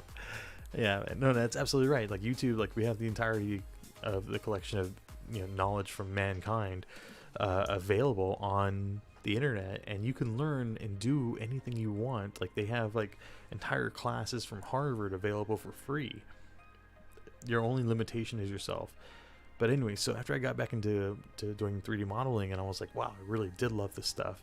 And even though it's very, very difficult, you know, coming from not knowing how to do it, I'm not saying it's hard, because everything is hard the first time you do it, the first 20 times you do it. And the only reason anybody is good at anything is because they've done it more than you. Yeah, it's like, that's how it works. But yeah, like, so then I got the information that like I wasn't gonna have a job in 6 months, and I started daydreaming. I'm like, man, like maybe I can start taking some tutorials and taking some classes on 3D modeling and animation, and see what kind of damage I could do, you know, and maybe segue into a career shift. Maybe if I can go into doing this kind of stuff. Obviously, like this is like a kindergartner's, you know, work right now, but I'm like, hey, this is like a month with like no direction and no you know, real drive. Like I did all this stuff myself, you know, I had to Google every little thing. So I'm like, maybe after the end of 2 months, it'll look better. You know, give me 6 months. Let's see what it looks like then. See what kind of projects I've done. So that's really just like the main drive I have right now, is to hope that I can get to the point of maybe having enough skills to find a job that would be willing to give me money to do this kind of thing. Doubtful, right? That's like you mentioned earlier that Pixar would be on the phone with me. Like, that would be amazing, you know. That'd be, but it's also equivalent to being hired at Google for your technical what's the word, technical aptitude. That would be cool. The awesome part is job can be remote, and if you meet deadlines, you can set your own hours. Do you know anyone in San Antonio who does this stuff? So yeah, like I've met on Facebook like a handful of guys that do this stuff. I don't know to what professional capacity. I don't think they all do it full time. I think they've either gone to school for it or they do it as a hobby on the side. I have done a lot of research into what it takes to get into the industry, and it's not easy, you know. And so that's like the main thing of looking at, well, no, I'll probably stay in my current job industry because I have 15, 17 years of experience doing it. And it probably pays more than what this kind of stuff would do. But I'm 35 years old. You know, I guess it's time for a midlife crisis. You know, see if I can instead try to find something that makes me really happy. You know, and this is not something that I got into it not because I thought like, oh, 3D modeling would be easy. I'm doing it because I enjoy it. You know, and I know it's hard. And I know it's hard because I'm putting the hours in, and I'm seeing how very small the changes are and the amount of work you do, if that makes sense. You're a very detail oriented person. I see that with your DP work, so I think this type of work is good for you. Well, thank you. I don't know if I think you're talking about the director of photography, or if you're talking about a particular company name that also goes by DP. Oh, cool. Thank you. Man, yeah, like I Thank you for that. I don't know what I'm good at, and I don't know what I want to do when I grow up. And I feel like in the things that I like, there's always it's a Sisyphean feat to try to achieve anything because, for example, I love photography. I've always loved photography, and I'm a colorblind photographer, and that sucks because you can't fix that. You know, like I got LASIK, so I don't have to wear glasses, but I still can't see color. And it's like some people try to tell you like, oh, it's okay because you're colorblind, so you can be artistic with it, and people will be able to see stuff through your eyes. And it's like, yeah, that'd be neat if I was doing it on purpose, but it's kind of like saying like, oh, you can't walk, hey, make that a feature instead of, and it's like, no, I want to be a marathoner, you know. It's like, well, but you don't have no legs, Captain Dan or Lieutenant Dan. It's like I've got the color changing glasses, right? The mine are called Pilestone. I got a pair of them from a buddy for my birthday, I think, from last year. And those Pilestone colorblind glasses are incredible, right? The fact that they can allow you to allow somebody to see shades of colors that they've never seen before is tremendous. Like that alone is a huge feat. And putting them on, it's like a religious experience. You're like, oh wow, like I've never seen, like, so for example, like little red Corvettes, like it's the epitome of the midlife crisis vehicle, right? It's the fast little sports car. It's red. It's fancy. Red looks dumb to me on a car. Like anytime I've ever seen a car, especially a Corvette, the color is muddled. Like it looks brown. It looks boring. And I've never understood the fascination for red sports cars. Then I tried those glasses on, and it made that red pop. Like it looked like, whoa, I get it. Like it's like that is like you know, gasoline fueled sex on wheels. I got it. Like it makes sense now. But I've lived my whole life, 35 years, without ever seeing that color and not understanding what everybody else understood about it, or what, you know, the connotation behind it. So the reason I say all that is because it's different than wearing glasses, because if you had to wear glasses, like if you were nearsighted, it would suck having to put them on, but it was kind of a necessity, right? And then you get contacts, and it's like, whoa, I can leave my contacts in my eyes, never have to adjust my frames, whatever. And then I used to wear contacts, but then I would never take them out, and which is like really bad for your eyes. But I didn't like the fact that I would have to remove that which allowed me to do the normal thing, like see. I just wanted to see. You know, I just wanted to be able to like read. And so when I got LASIK, it was like one of the best things in my life, because I was like able to focus far away on stuff without having to rub my eyeballs or having to adjust anything or ever have to worry about taking these things out. With those Pilestone colorblind glasses, it's different, because yes, while you're wearing them, you can see color. You can see color like the rest of the world. Like this is what the real world looks like. But the moment you take them off, you're back to being blind as a bat. And that really sucks, because even though I could wear them while I'm working on my computer, it sucks that like that's not part of your life, part of you, you know. And so anyway, like that's a big old, you know, what was me story. But the fact that I like photography, you know, rewind back to that, I had to figure out a way around not being able to see color the same way as everybody else. And so what I did is I was actually color balancing off of flash. I learned how to use a light, like an external flash, like a speed light or a studio light or a monoblock or whatever, because I would know that those lights were balanced at 5500 Kelvin. So when I would get back into my workflow and editing photos, I could balance at 5500 Kelvin, saying this is what white looks like, this is what daylight or the color of the lighting should be, and so everything looks fine.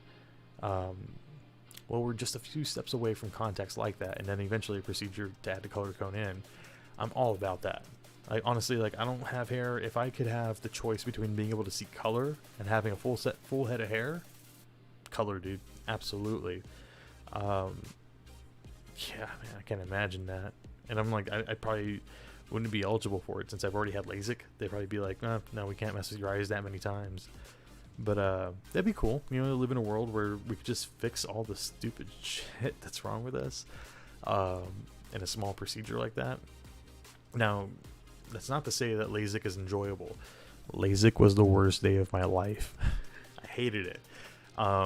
It was terrifying. It felt painful. It wasn't painful, but I think it was like the sensation of pain. I don't know how to describe it. I don't know if you've had it or not, or if you know anybody who has. Worst day ever. Pretty bad week afterwards. Completely worth it. 100% worth all that. And so yeah, I would totally do the operation or to be able to see color again. But yeah, even if I had to wear contacts, like that'd be cool. I'd be okay with wearing contacts to be able to see color. I just don't like wearing glasses because it's so temporary, and you can like so tell like outside the frame what the colors are supposed to be or not. I had a similar body procedure. You don't feel pain, but you feel people messing with you, and it's not okay. So I tend to deal with pain and like uncertainty with humor. And I'm not a very funny person to begin with, but I try to like joke about situations. And I remember I was laying on the table when the doctor was like opening my eye, and he said something like, you know, just take a breath. I'm just gonna slide right in, and I'll be out in just a second. And I asked him like, could you at least light a candle and spray some cologne before you do? And he literally had my eyeball open, and he was like, he paused for a few moments, and he was like, okay, that was funny, but I'm going to implore you not to make any jokes while I have a laser inside your eyeball. I was like, oh, fair enough, fair game. Okay. But yeah, no, that was a terrible moment to try to be a smart ass funny kid. But yeah, anyway, so yeah, 3D modeling, if I could build off of this into gaining any kind of experience that would be worthy of applying towards a job, absolutely, I would love that. I don't know, and if I could pay my bills with it, get out of here, man. You're gonna let me do something I enjoy and pay me to do it? Because I don't need to make bank, dude. I have so many friends that make like 6-figure jobs, and they're so good at what they do, and I'm like, I'll never be that. I'll never be that good at anything that on the scale of what they do. They're just built for those things, you know, like they're built to know and to learn and whatever. And I've tried for 10 years. That almost sounds like it's straight out of Romeo and Juliet. But you not making jokes, it's like sky without the stars. But yeah, money's never been a motivator to me. Having a paycheck has been, but I'm not worried about the if I make, you know, 6 figures or even close to 6 figures doing stuff like this. If this is like what I could do and be happy with it, I'm like, life is short, dude. Do you have any idea how many people will like die working a job they hate? No, thank you. Anyway.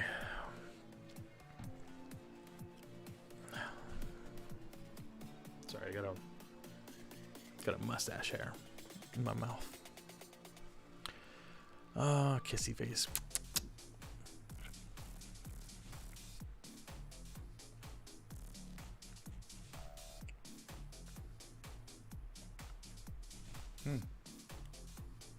Sorry, another mustache hair. All right, so I'm going to try to do what I was talking about. I feel like my mustache is like committing harikari because it's just like all up in my mouth right now. All right, so what we're trying to do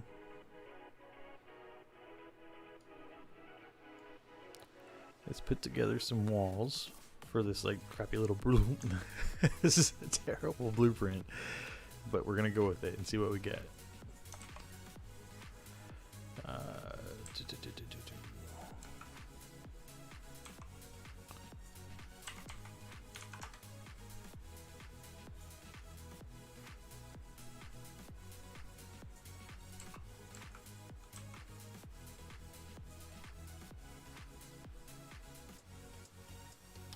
Would you ever walk into a room like that?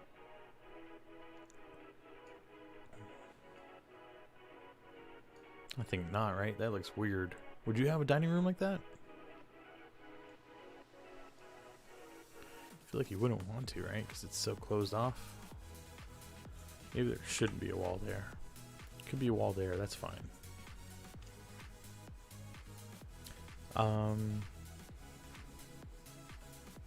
Yeah, that's fine.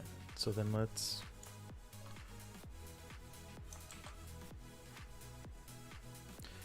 Any handy keyboard shortcuts you knew that applied to this, like Control-C and Control-V, that applied to Blender?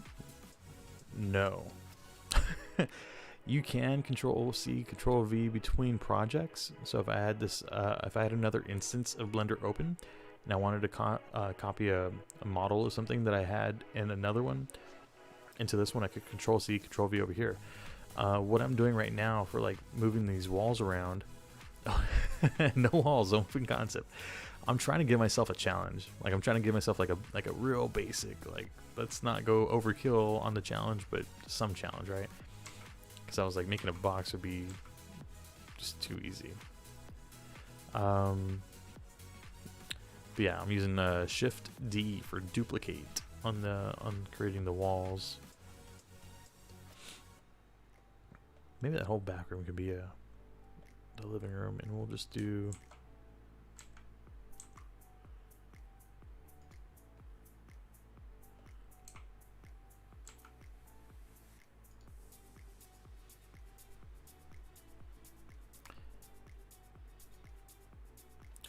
no, you tell me, man. There's quite a few different commands in Blender that apparently are against industry standard. So Blender is open source and free, so anybody can download this and play around with it.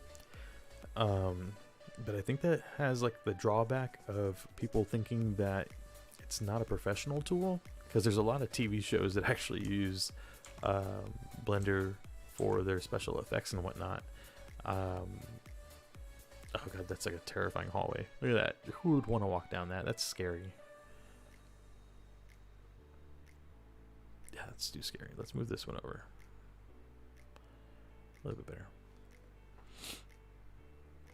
Am I designing my dream house, or do I have a crazy donut cartoon incoming?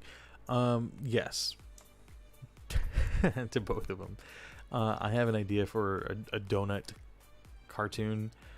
I was actually trying to mess with that earlier, but it was not working out the way I wanted it to. You can see the donut right here. He's over here somewhere. There he is. This is a fake donut. This is an imposter donut. This is something I just made a minute ago. It's not the donut that I would normally be using, because in trying to copy and paste between projects, the other instance of Blender would just keep crashing, so I just gave up on it. That's when I moved over to trying to design a blueprint for a house, and that's what I'm working on right now. I'm just trying to like see what I can put together. Oh wait, I think I figured something out. Yeah, so we'll have dining room here. We'll have master bedroom right here. Boom.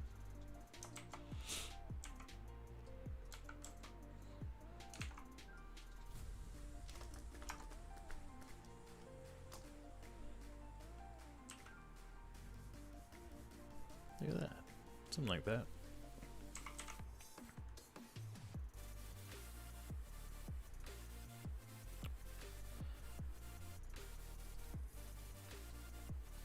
So another thing that I'm working on top of trying to learn Blender, is I'm trying to learn some Unity. Unity and Unreal. Can you please add closets? My wife needs space for all of her shit. Yeah, we can do.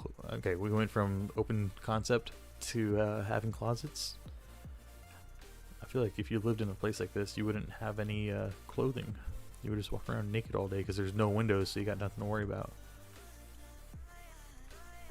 But yeah, we can do closets. We can try it.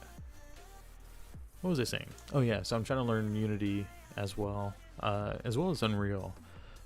Just trying to get like the feel of them. And for some reason I kind of like subscribed to the Unity camp. I don't know why, because I never even tried Unreal. I think I tried Unity because I had heard it was better for lighting.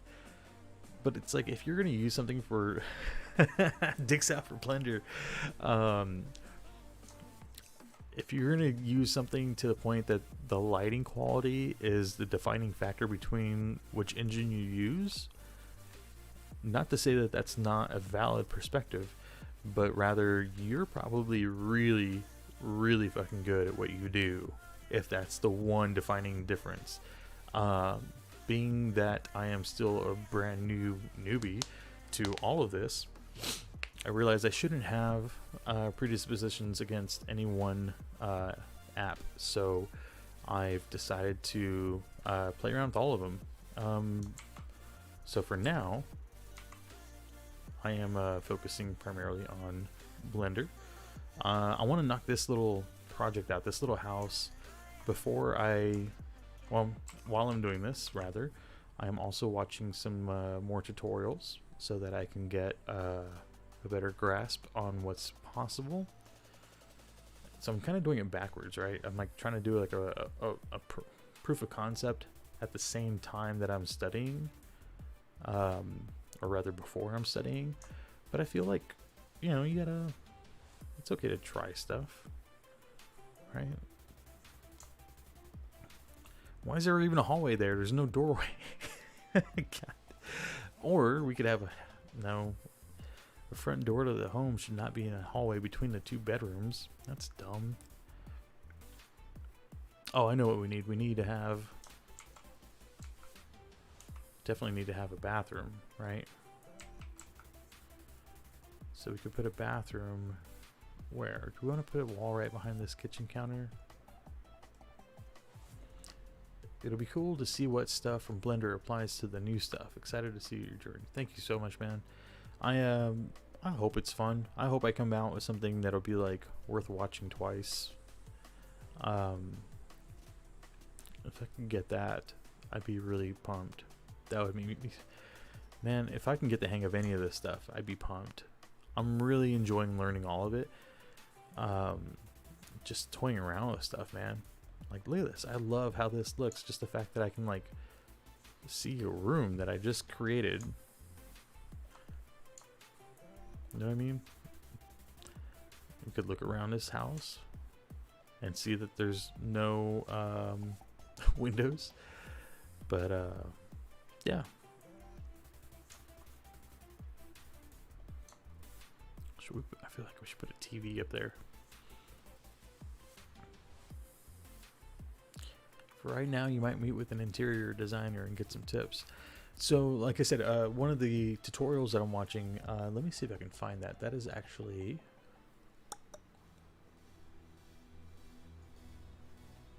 yeah, the tutorial that I'm following right now is actually titled Architectural Design and Animation in Blender 3D Graphics. So that will eventually, hopefully, at least show me how to do the basics of blueprinting.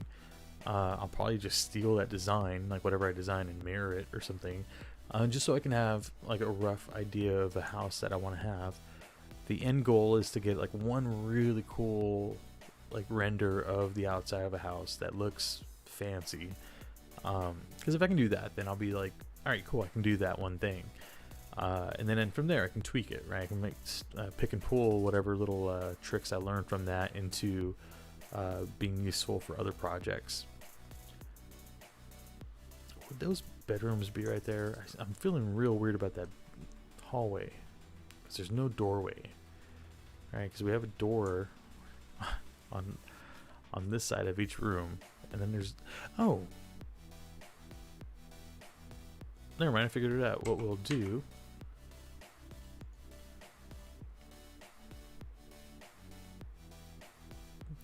that's a good point. The doorway could, or the hallway could go to the garage, or that hallway could not be a hallway and instead could be a bathroom. So we will, oh, you know what? I want to try something. Instead of just duplicating that door, because that's kind of like cheating, I want to see if I can do, so I'm going to select this wall. I'm going to do a Control R for, oh wait, no, go into Edit, Control R for a loop cut. Move that loop cut here. Right. And then E extrude it. Nope, wrong one. 3 for face selection. E for extrude. Why is this extruding multiple things? What the hell did I do? Why is there... Okay. Undo. Oh, I know why, because I had proportional editing turned on. And that's going to screw everything up. Again, E, extrude. What the fuck? I thought I had it, but I didn't. What is that doing? Why would it do that?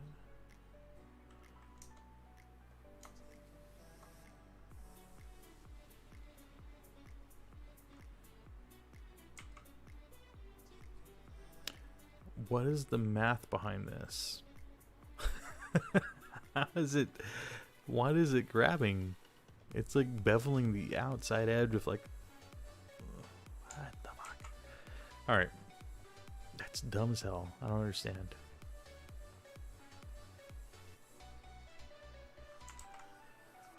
All right, let's get out of edit mode. And no, I can't select it. I have to be in edit mode.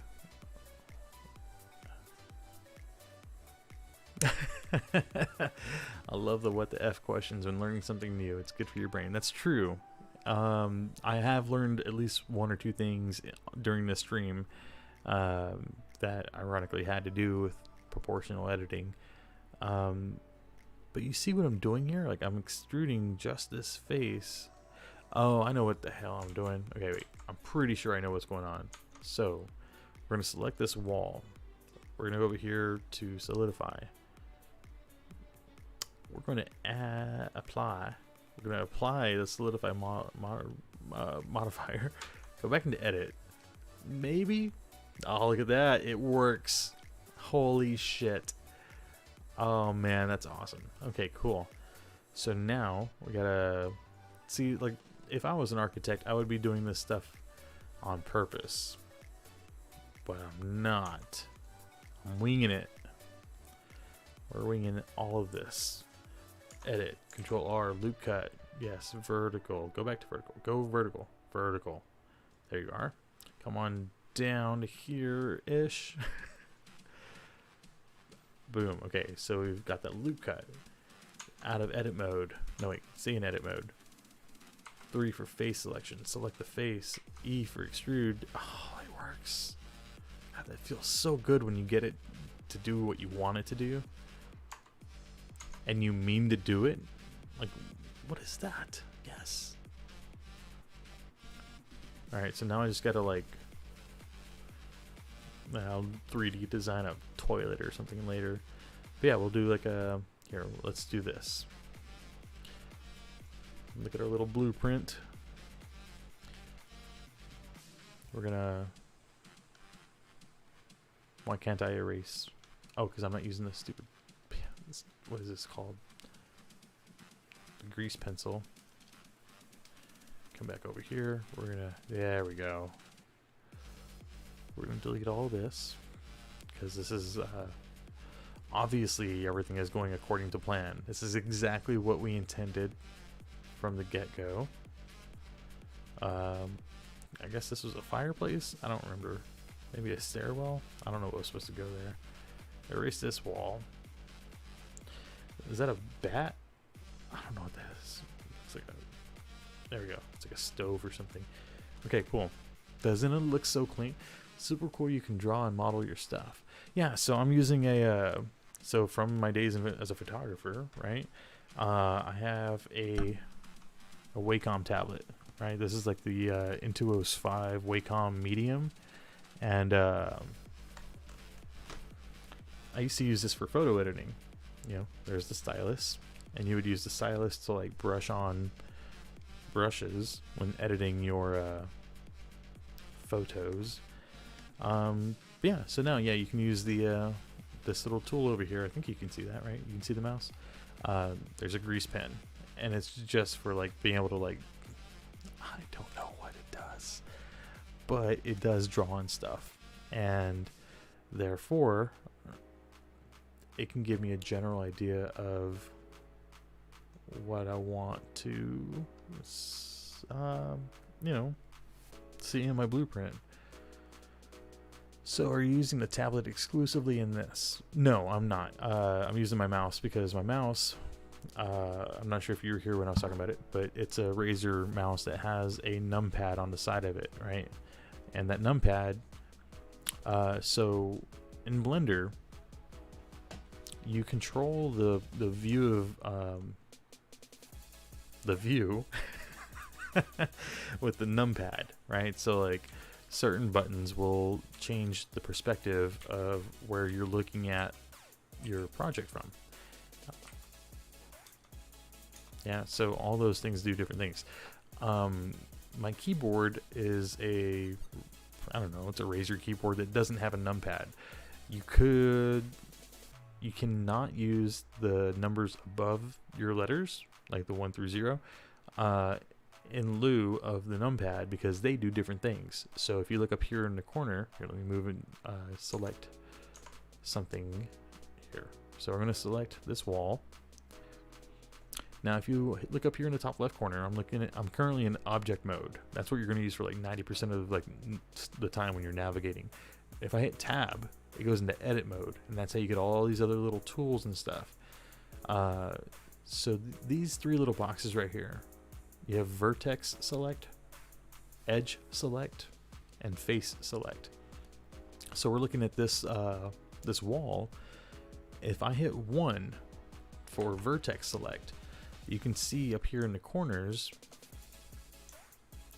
right there, that's a vertex, right? And then if you have, if you're going to select 2 of them, oh my gosh, come on.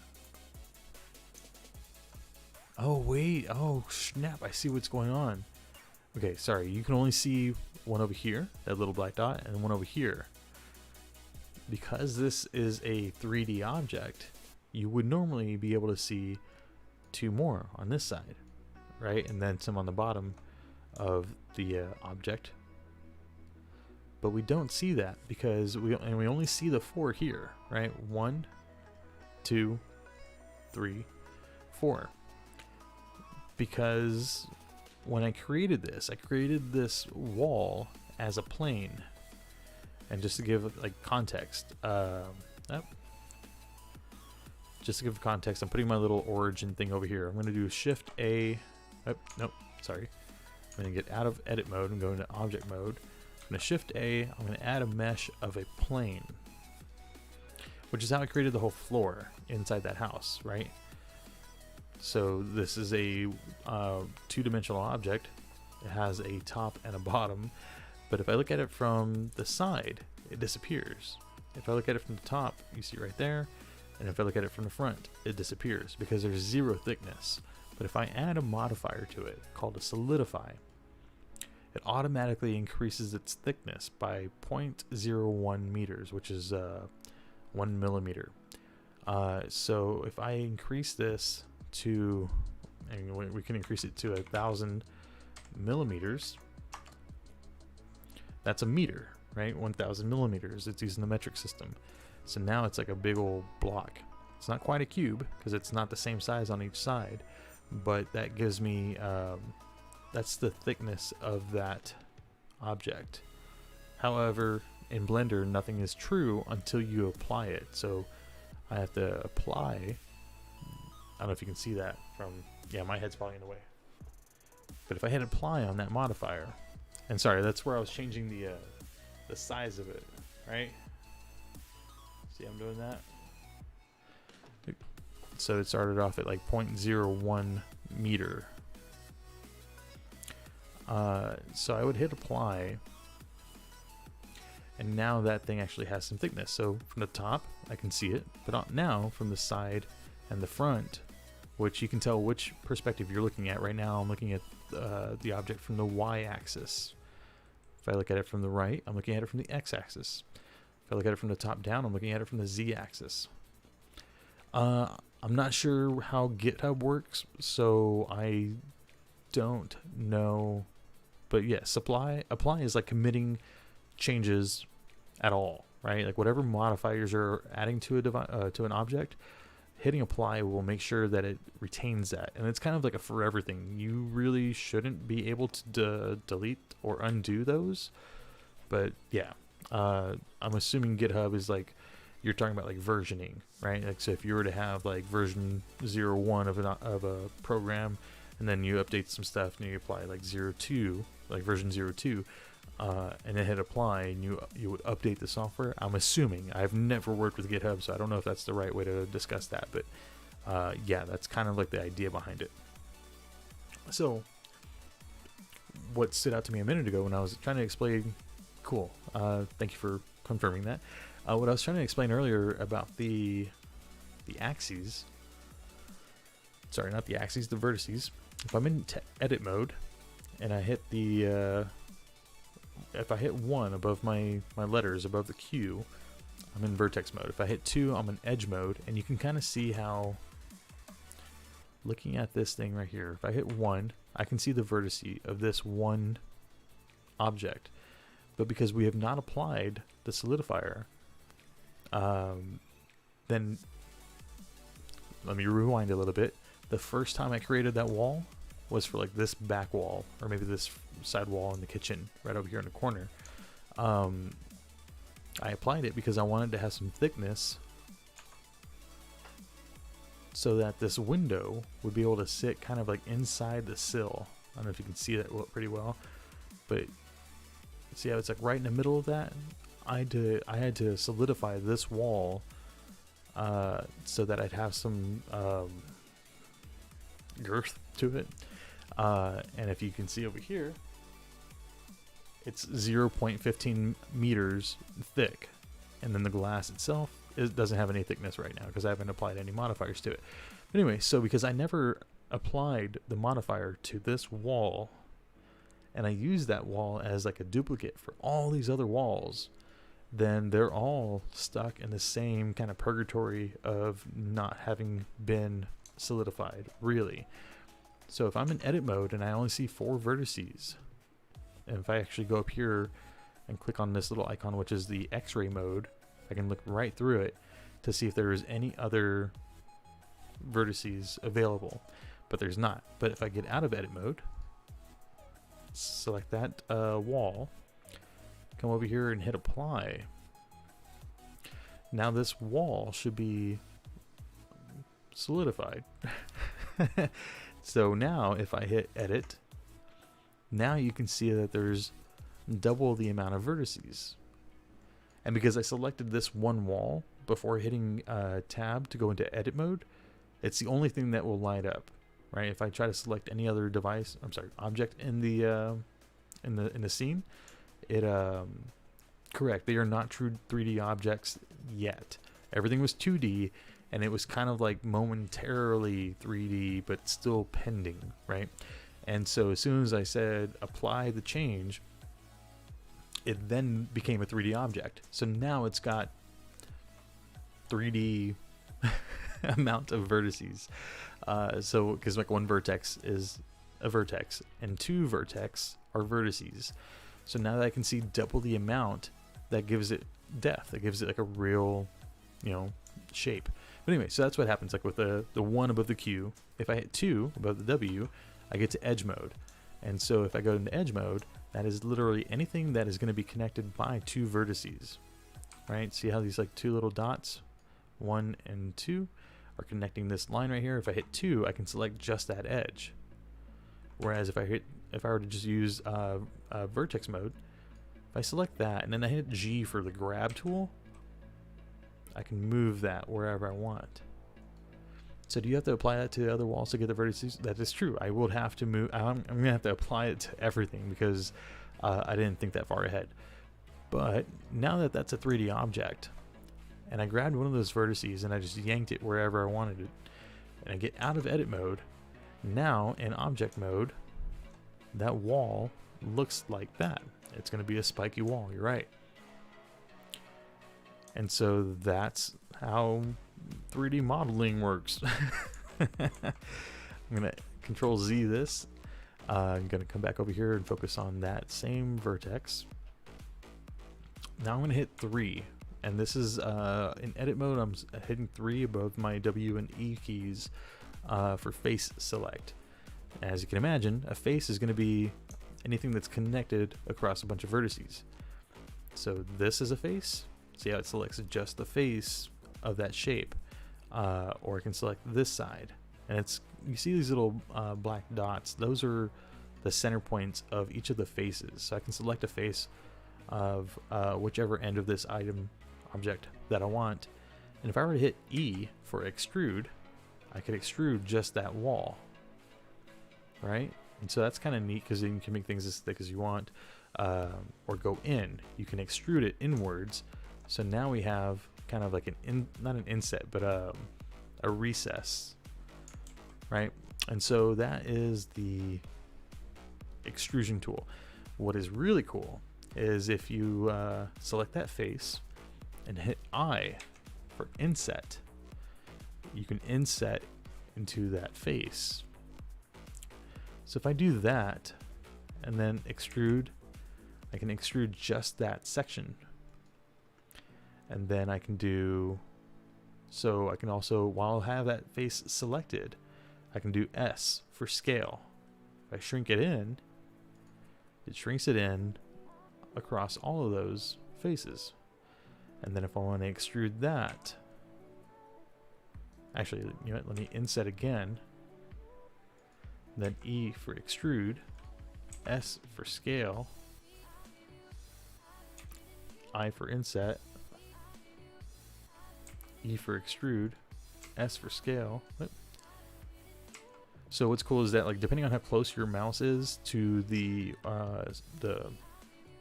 item that you have selected, whether it's a face or a vertex, whatever, if I have my mouse right next to it and hit scale, see, I don't have a lot of play. I don't have a lot of room right there, and so like everything I do is going to be very drastic. But if I start my mouse out way over here and hit scale, I have a much more fine control over how much that thing's going to move. So I'm going to do another inset, another E for extrude, and then scale that down. So now it's a actual spike. Tab to get out of edit mode and back into object mode. So now you can see this is our new living room TV. Just tap everybody that comes to take a look at it. So yeah, so that's like basic. Yeah, that's your TV mount right there. Just like impale it onto the wall. But yeah, so that's the basics, right? Those are like some of the most basic tools that you would use in modifying or editing any kind of object in the world. There's obviously dozens more. There's so much more stuff that you can do, but you can see how quickly you can make a really unique world like that. Like that could be the top of a tower or a pyramid or whatever, and then you just apply a texture to it, and boom, it looks like a freaking Empire State Building mated with a pyramid. So yeah, so I'm just going to Control Z all that, and boom, now I have that wall again, and that's it. And it's cool because I never would have realized, or it probably would have taken me a longer to realize that I hadn't solidified the walls until I tried to make the bathroom walls. So it's a good thing that that hallway didn't go into the garage of Oblivion, and instead we wanted to add a little, entryway there. Yeah, dude, it is a sandbox, and that is what's so cool about it, is that I really want to get to the point of being able to do some damage with this thing, because I know I'm just starting off in the beginning, but I'm really pumped because I think, I don't know. It's hard to not sound conceited in saying what you're going to do, and I don't like saying what I'm going to do, like what my plans are, because you end up getting the same like dopamine, serotonin rush when you say that you're going to do something, like, oh, I'm going to go to school and get a bachelor's degree on whatever, and then everybody's be like, yeah, good job, you, and you're going to be all like, yeah, I'm so awesome, I'm going to go do this thing, and you feel all good about it, and then if you don't keep up with it, you're going to hate yourself for it. And then, because now you have the pressure from all your friends who heard that you're going to do that from you, and then you're going to let yourself down. because when you say that you're going to do the thing, you get the same high that you get as if you were really actually doing the thing. So it's a dangerous, like, double-edged sword to have, you know? Anyway, I do want to try this. I do want to try this and get good at it. I want to see what I can do. If I can make a game, I have spoken to a few of my friends who they have ideas for games, as well as I. So I'd heard on that.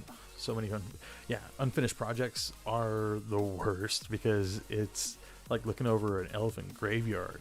But I read something the other day where it said if you're going to procrastinate, try to have multiple projects, right? So like if you procrastinate on project A, do so by spending time on project B.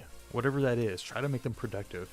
And for me, like this Blender kitchen took me probably a week and a half to do, you know, working on it maybe like 4 or 5 times. And the thing is, I was like, so the fan is like one of the things that kind of like freaked me out, because I was on a whim, I wanted to make a fan. And what's cool is I was able to, I don't know if I'm going to be able to get this to work, but can I rotate this on the Z? Yeah, look at that. Oh well, I didn't select the right parts, but you can see that the fan would actually work. And so now I got to do is animate an infinite rotation. But with that being said, I would work on this for a little while, and then if I didn't feel like getting on this, I was like, man, I'm just gonna go play video games and kind of waste time. I would try to go to one of my other projects or another tutorial and do work on that and study that, so that even if I was procrastinating on this, I would learn more elsewhere. And it's just kind of hard to apply that because you got to be accountable to your own self, you know?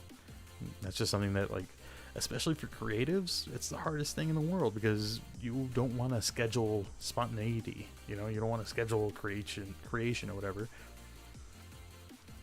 Does Blender allow keyframes? Yeah. How would you start to animate it? Absolutely.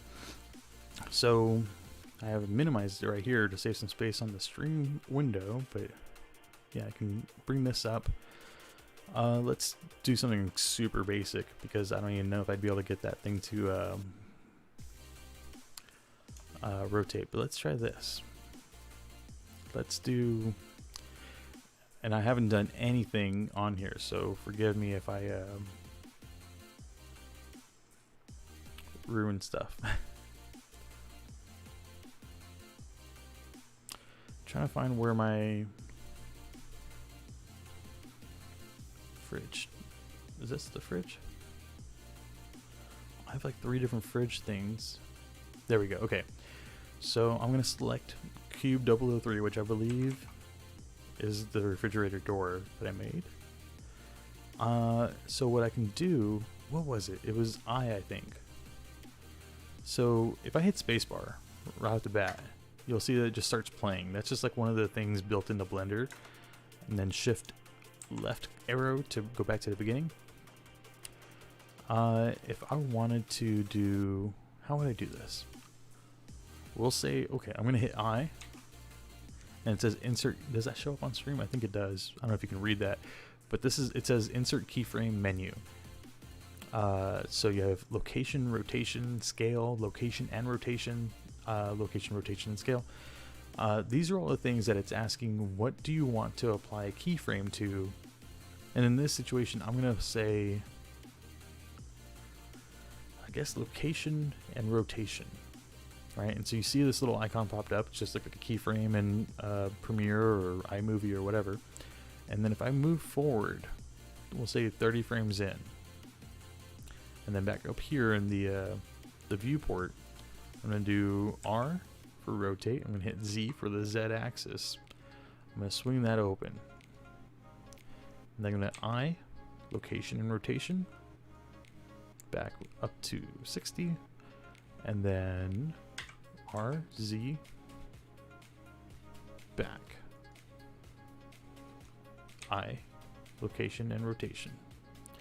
So that should theoretically, boop, boop, Dunzo.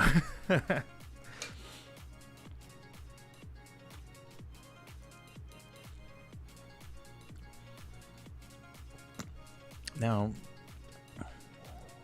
so that's cool for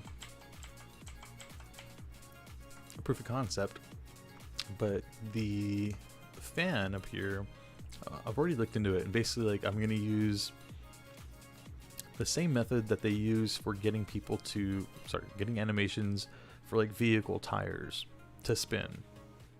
Thanks, man. Sorry, was just curious. I didn't know how it happened.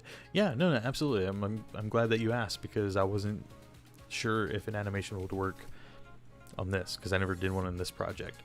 But yeah, so when you are doing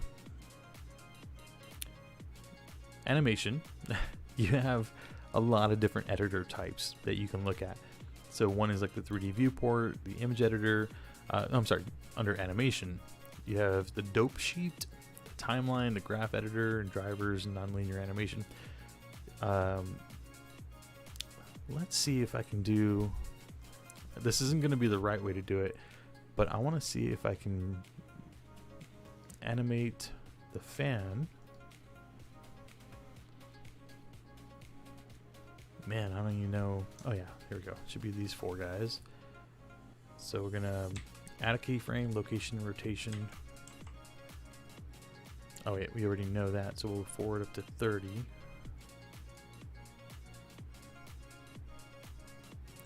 RZ. What's the thing? What am I trying to do?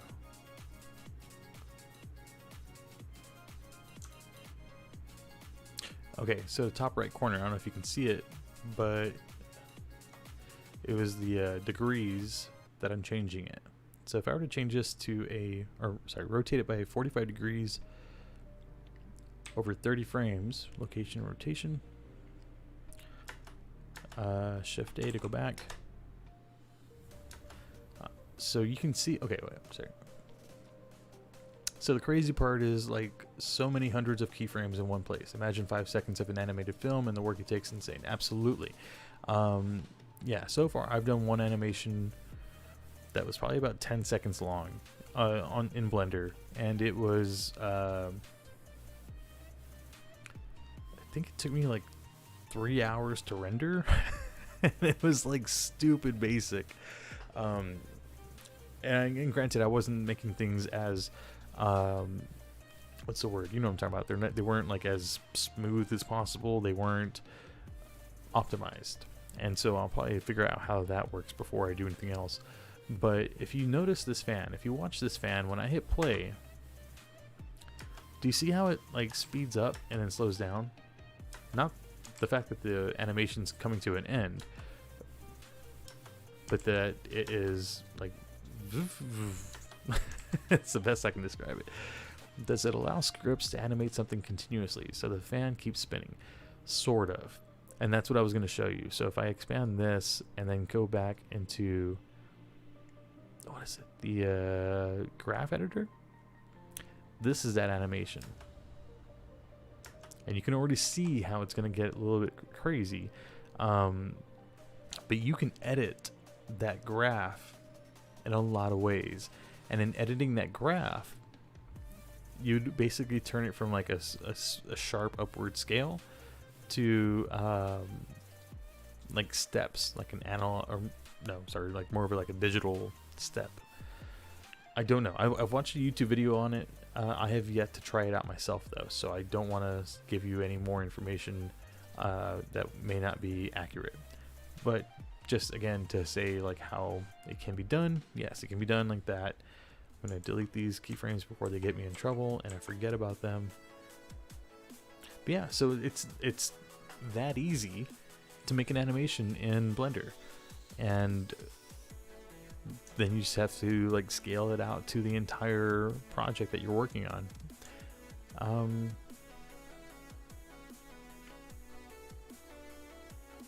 I want to put a living room right there. I'm still.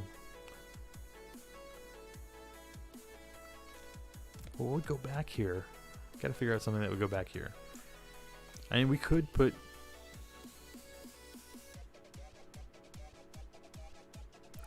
Yeah, let's do that. Let's do.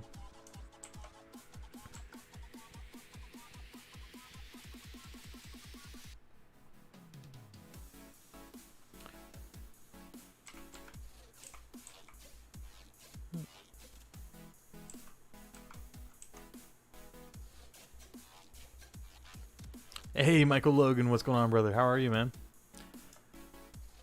You still jamming? I know this COVID stuff's been kind of hell for live music.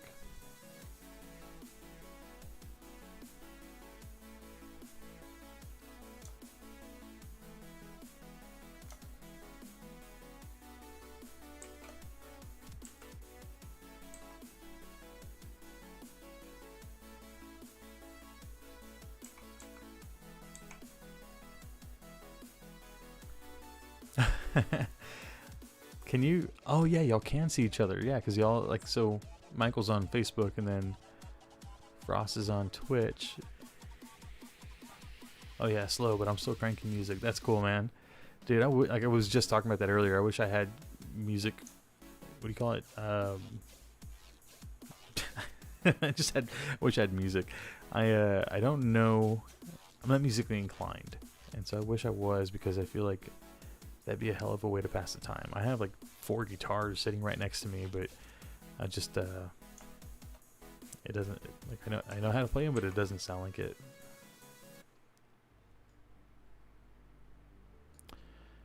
Speaking of which, I'm gonna change the music that I'm listening to. Let's go into get more of like a hip hop vibe. All right, so we got the dining room. I'm gonna extend this wall.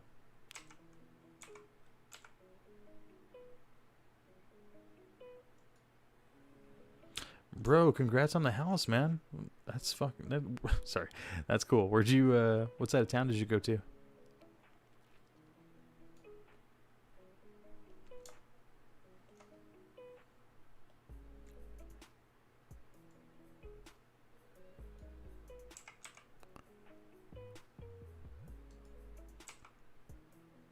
Whoa.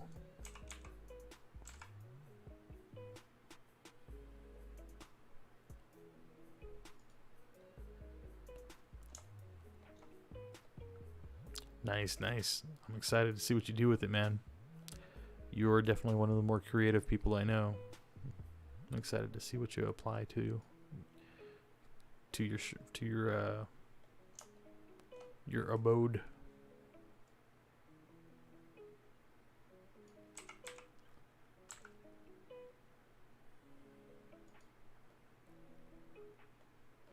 Man, I was thinking about you the other day too. I was thinking about John. I was thinking about John, and I was thinking about that photo shoot that we did, and it's good times, man. Better days, you know.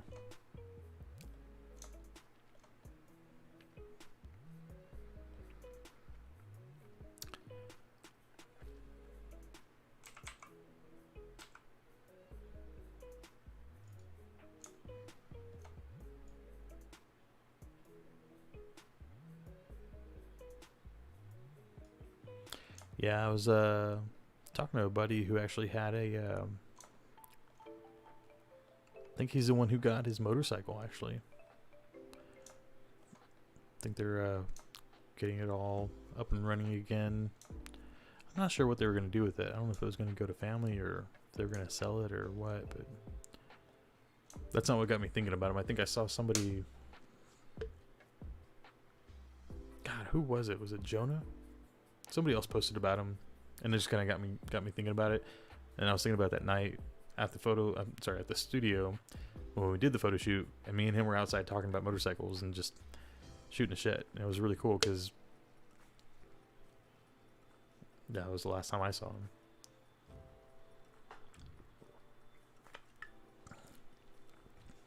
No, scratch that. I think I saw him at a concert, a small concert, like he was like DJing or something.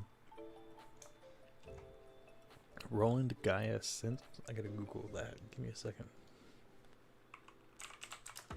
Isn't Gaia like? I don't know what that is. It sounds like life.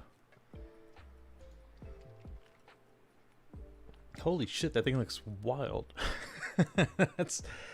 I don't know what the hell that is, but it looks cool as hell.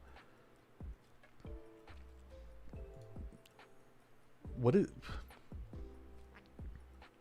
Man, I wish I knew like 1/100th of how to use that thing. That looks cool. So many knobs and things.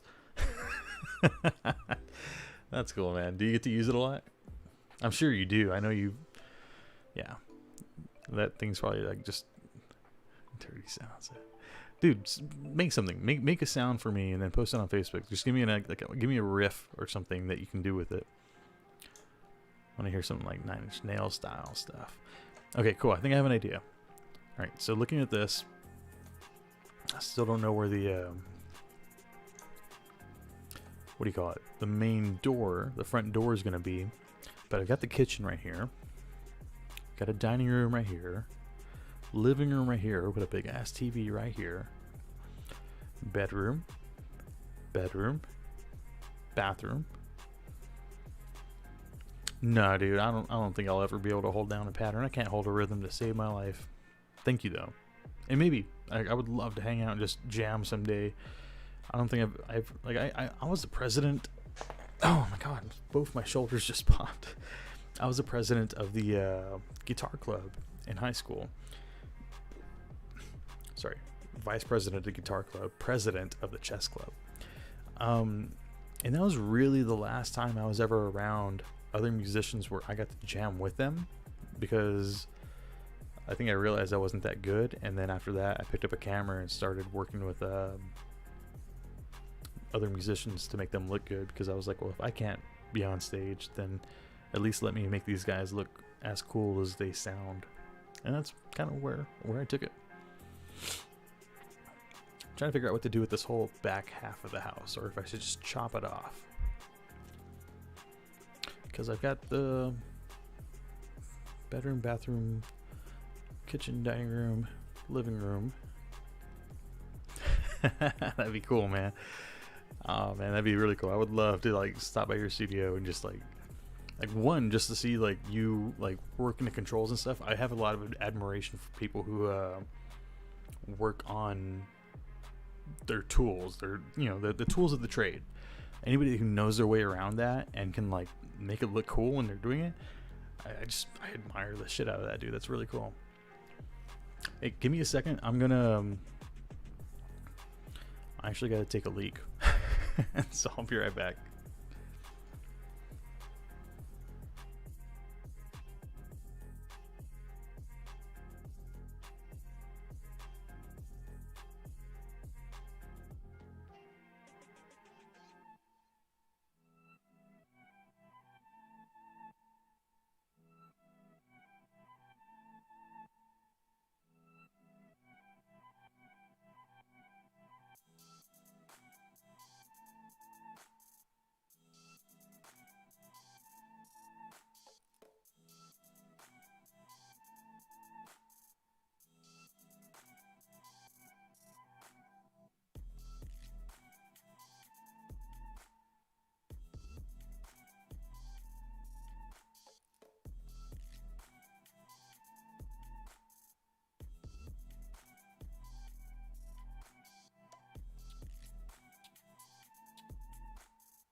All right.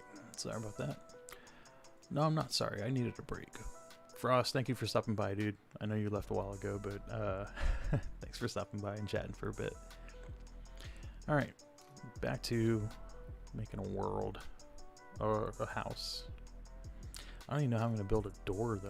I haven't gotten that far in any kind of tutorial or anything. And this is all just the worst blueprint. I'm just going off of what I think would be a livable situation.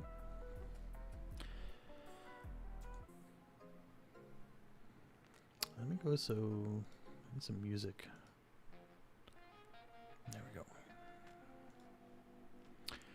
Alright, so where was I? Screw it, let's try to build a couch.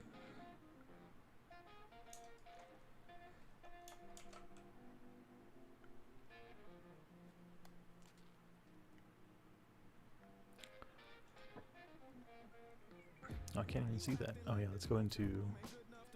There we go.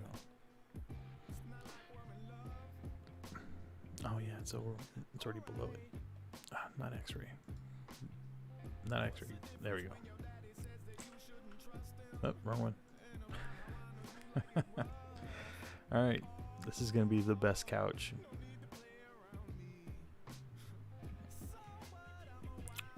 Let's pretend that's the shape that we want to go to. We're going to scale along the X.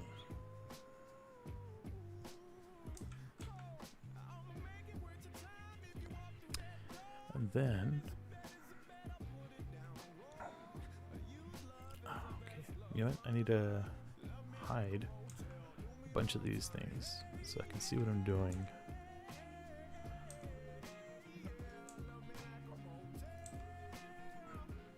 There we go. Alright, we'll pretend that that's a couch that we want to build. What do we want to do? We want to... How would I bend it? Oh, I have an idea. Yeah, let me do... Go back to... Oh, crap. Okay, do I want to unhide everything? No, let's delete it. Start fresh with a cube.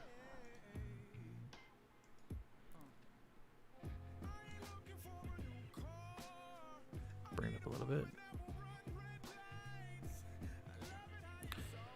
And then I will move it there. We're going to select, oh, that is not what I wanted.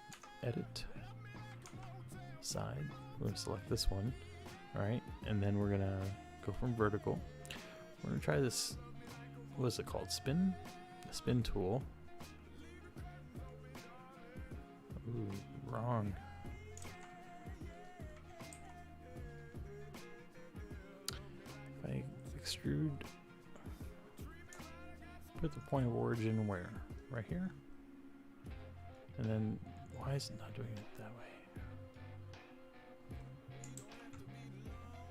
Why won't it? It's spinning it, but it's not spinning it the right way.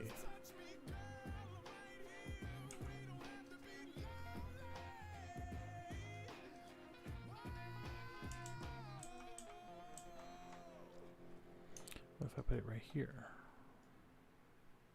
Too far out.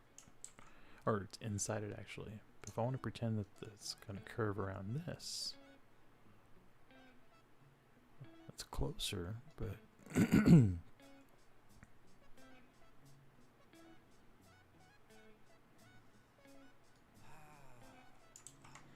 alright, what if I move it up here? Right in the center. There we go. That's a little bit better. A little closer to what I had in mind. Okay, so let's, instead of a cube,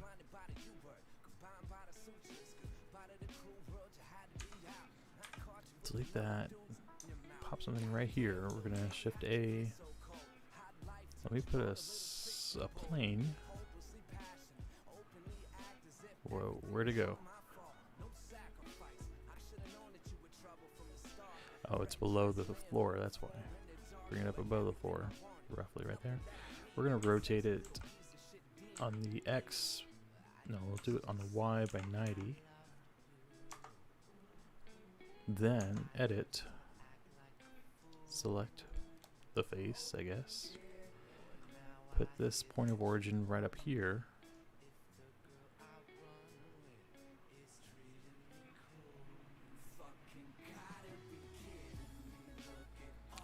Right? Because then if I select this face,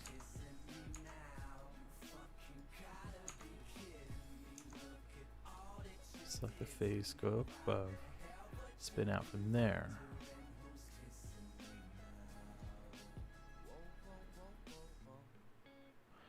That's not going to be equal because I did it from one side at a time. So if I Control Z, why are my screencast keys not showing?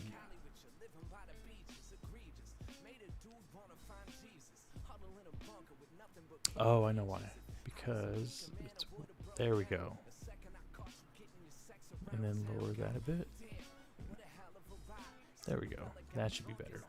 So now we should be able to see what I'm doing. Alright, so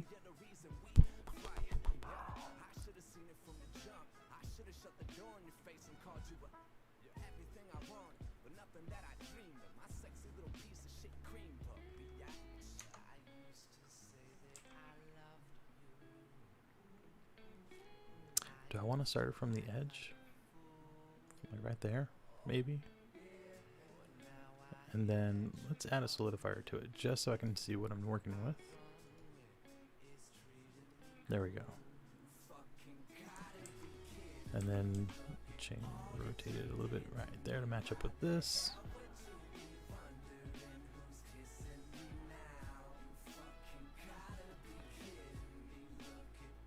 Yeah.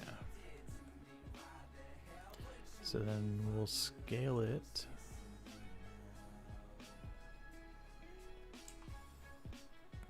I don't know how tall we need to have this thing. We'll scale it X. It's about right there. Scoochy. Raise it just a tad. Where does it start getting cut off? Where's the floor? About right there. Okay, so now looking at it from top down, then we will do center right there. We'll go back into edit. We'll get the spin tool. Oh, that looks terrible too. Because that doesn't match up at the edge.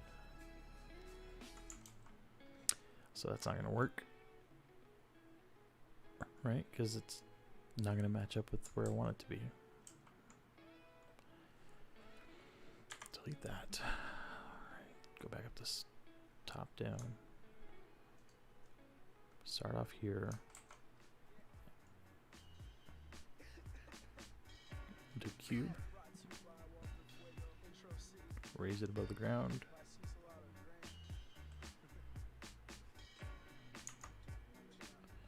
Select a face. Oh wait, there's a way to... What was it? There's a way to mirror it, but I don't remember how to do that.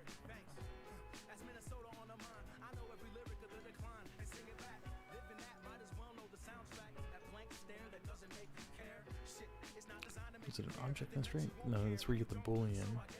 No, it's not. Mirror? Is mirror in here? Copy, transform, relationship.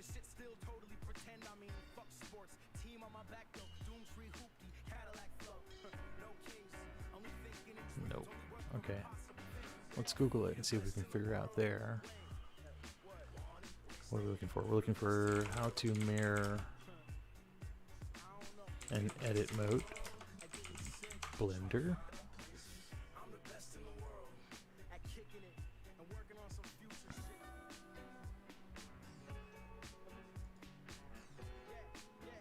Modeling, symmetry.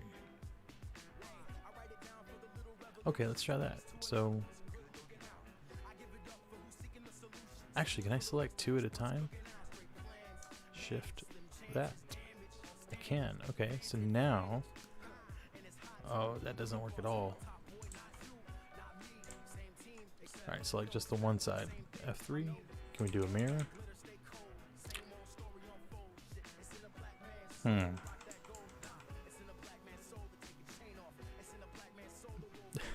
I don't know which one to do.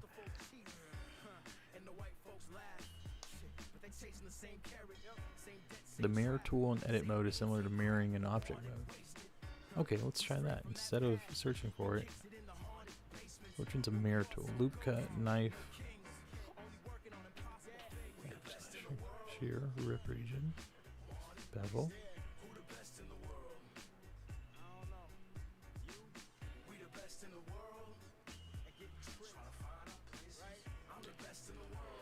Time to watch a YouTube video. Okay, I now want to have this cube on the right side mirrored to the center. There are many ways to do this. The That's first not what I one wanna is do. to duplicate this cube, but Not what I want to do. Never mind. Scratch that. How do I just get a...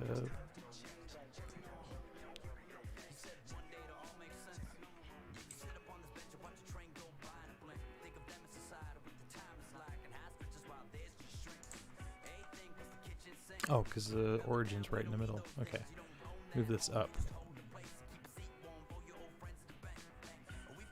Something like that. Select this side. Pull up over here. Oh, pull up over here.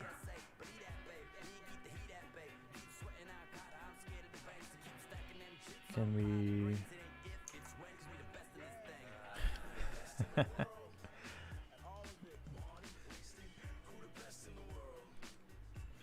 Oh, but you know it'd be cool.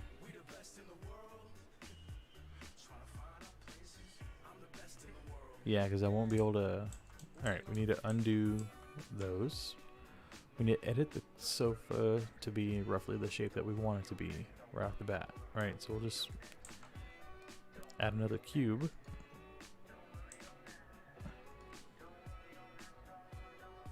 Oh, where are y'all? What am I selecting? I can't wait till I figure that out. Like where it's putting these items, like what collection they're being thrown into. Oh, dang it. No, wait. I need a... Okay. Oh, wait, no. Wait, I can undo that from within edit mode. Right? Oh, no, can I? Oh my gosh. Need to... Oh my god, I can't even... Oh, because I'm not even using the right tool. There we go. Select this thing. Delete. Faces. Now I gotta select all of them again. Delete faces. Okay. Get out of edit mode. Then add the cube again.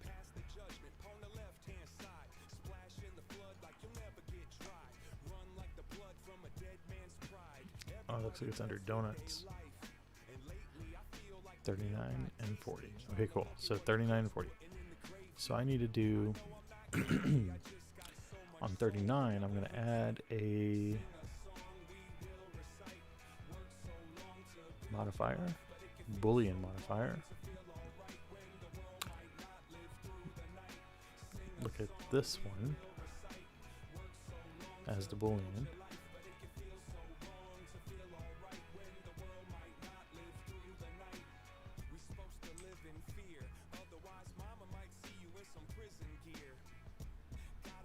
Am I looking at the right direction? Yeah.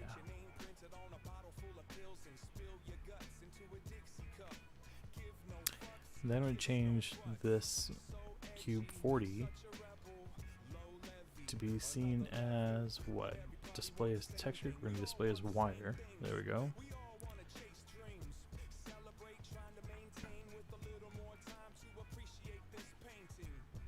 There we go. Yeah. So now, and then we'll expand the size a little bit so it's bigger than the cube that we're trying to delete into.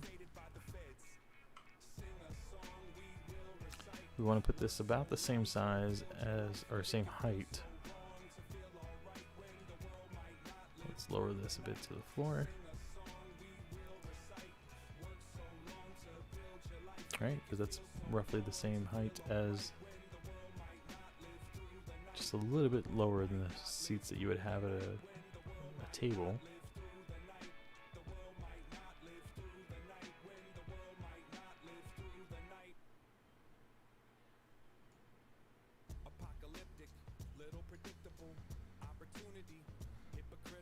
What if I make it smaller than this?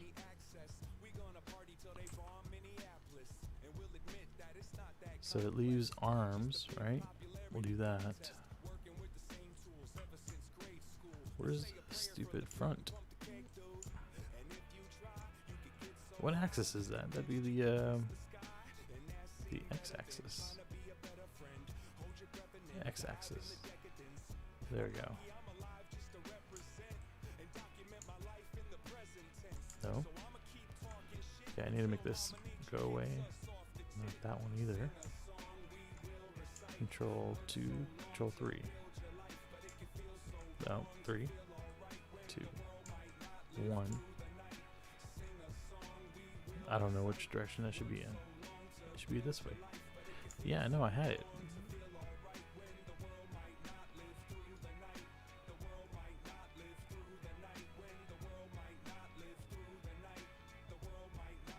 Oh, because it was inside the cube. Okay. Move this up a little bit. Now we should. There we go. Now we should see the arms.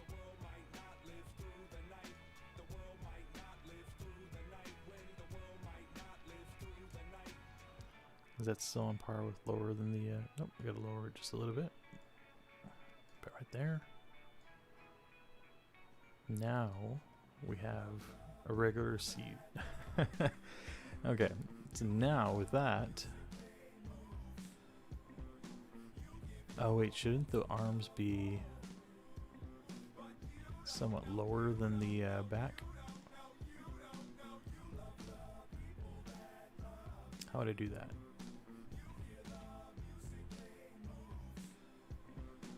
Can I do two booleans?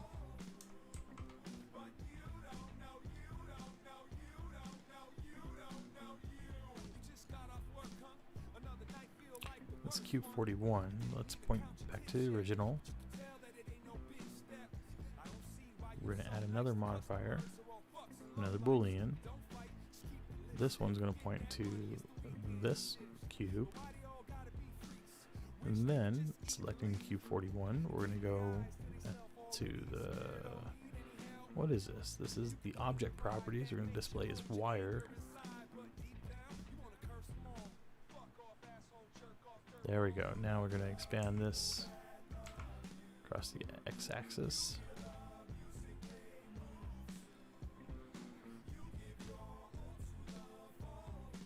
Just like that.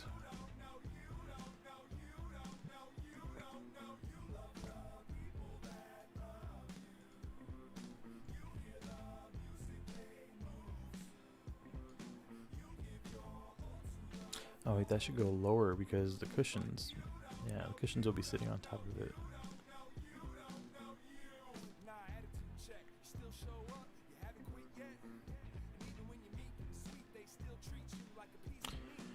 Works for me. Okay. Now I gotta select this one, and then I gotta go back to the modifiers, and we're gonna apply Control A, Control A. And then we are going to delete these two cubes. Boom, that's our baseline for a seat. I'm going to raise it just so it's not in the ground.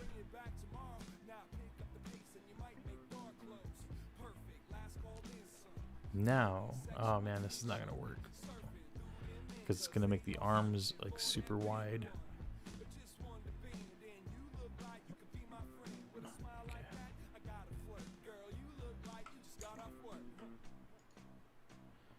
Yeah, it's gonna make nothing but the arms extend.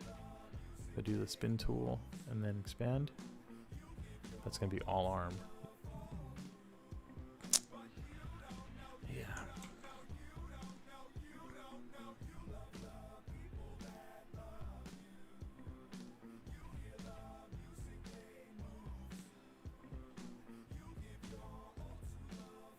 Hey, Redden. Edit verts in edit mode. Okay, so I'm in edit mode. Looking at my verts. So I don't know if I'm sure you can probably tell what I'm trying to do, but I'm trying to make the sofa expand. Here, I'm gonna go back to something with no lyrics. So I'm trying to expand this sofa to be the size of the drawing, right? And I was trying to draw just the baseline of a sofa.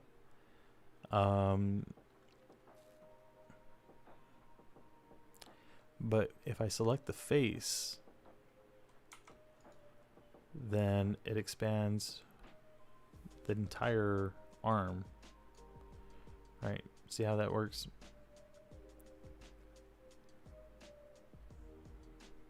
Should I expand it? Should I create this to have no arms or armrests? And kind of similar to how it already did this part, just do like the back in the middle, like right here and right here. Expand that and then add arms at the end of it. Right? That would make sense.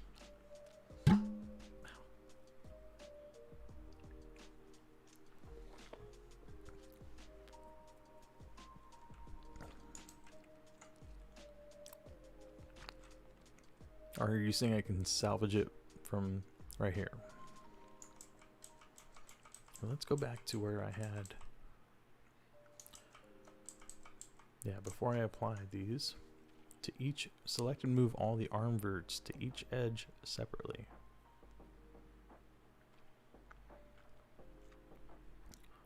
Select and move all the arm verts to each edge separately.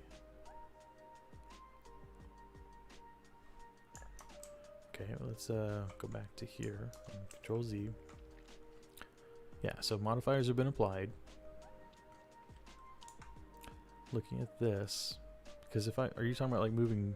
Oh man, still on the spin tool. Okay, so if I select these vertices and move them, yeah, it's gonna get funky. If I select all of these guys right here, also funky. So I need to select the whole side. Move this, still funky. Oh wait, because there's one right here. Hey, that's better. Or you know, but how do I get the curve? Can I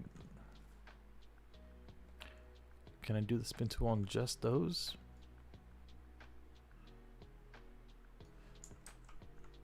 Apply it, then add the loop cut in the middle. To where though? To where these vertices are selected?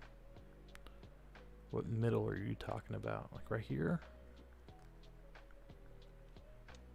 Let's try that. Oh wait, I have to stay in edit mode. Control R. There. Oh, what? Why is it not doing it right there in the middle? All right. Sure. Right?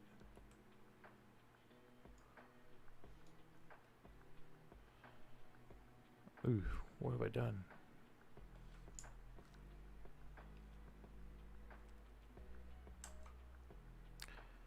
Yeah, it's not adding a loop cut down the center to guide deformation of a subdivision surface modifier.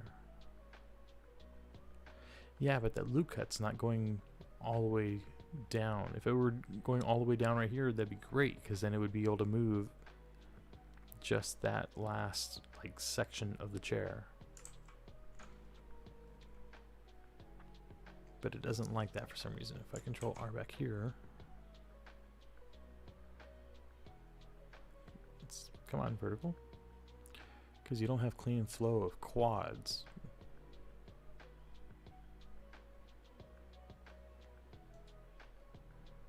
You don't have clean flow of quads due to the Boolean operations. Okay, so let's go back. Should I add? They destroy the topology flow.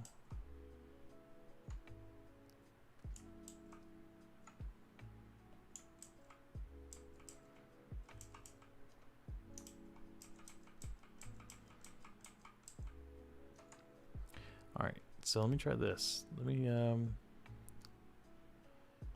back these guys up for now. Then add a loop cut. Oh, edit mode. Arrow tool.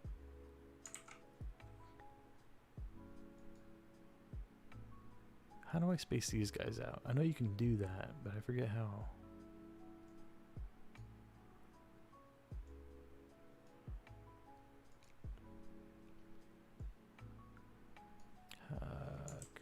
Control L, or no, L. That selects the whole thing. Oh, is it control click? That only does some of them. Shift click. I don't know, that didn't select the one on the bottom either. Wait. Alright, screw it. So we just got it selected. Let's move it across. Can I go live on stream for 2 seconds to show you? Yeah, absolutely. I'll hop on there.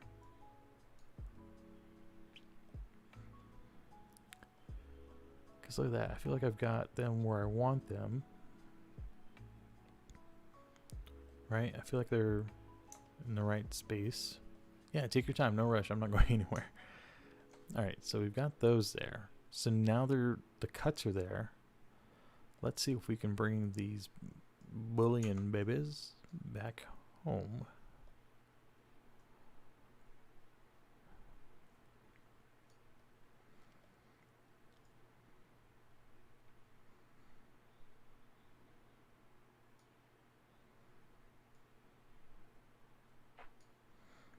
Oh yeah, because this one's not pushed back enough yet.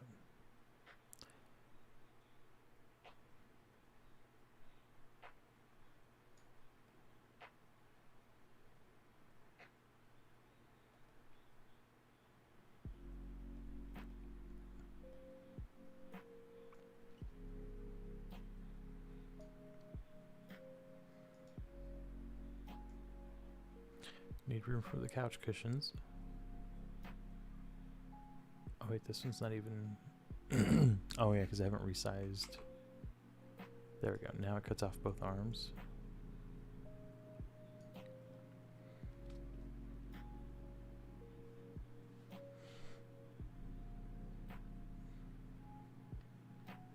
Alright, let's try that. Here, Control A, Control A. Delete these guys. Now, are you still there, Chops? Oh man, why doesn't it cut down the center right there? Oh, because of what you said. It messes with the topology. But I should be able to add my own cut, right? No, that wouldn't make sense.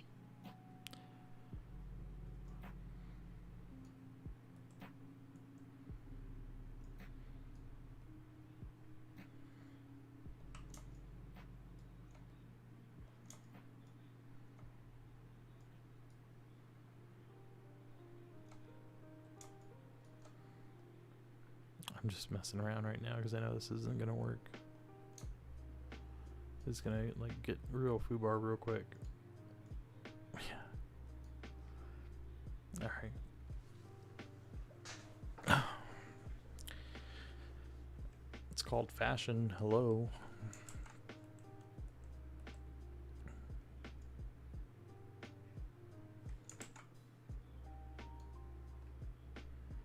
What is it select? Oh, that's just infinitely making the arm.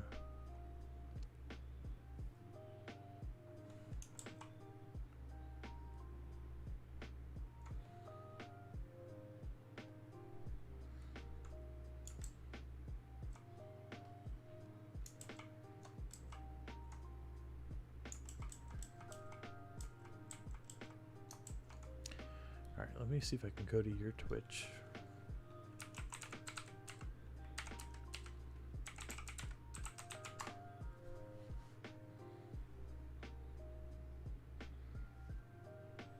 Alright, not yet.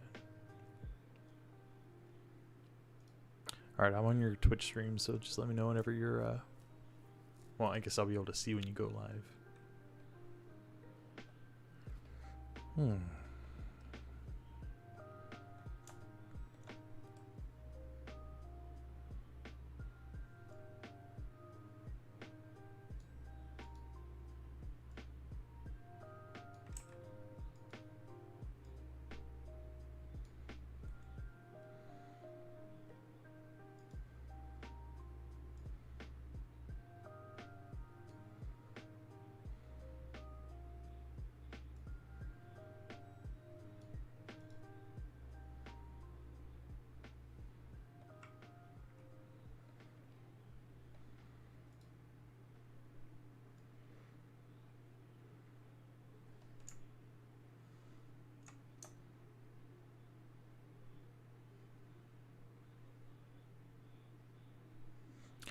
could just go past it. Yeah, that makes sense. Instead of trying to match it up, just go just past it. It's cheating though.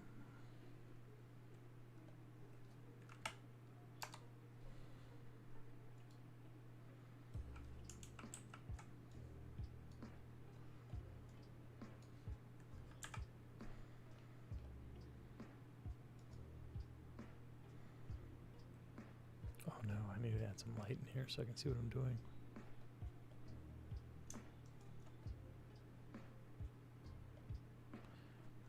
Shift A, light, sun. Ooh, that's bright.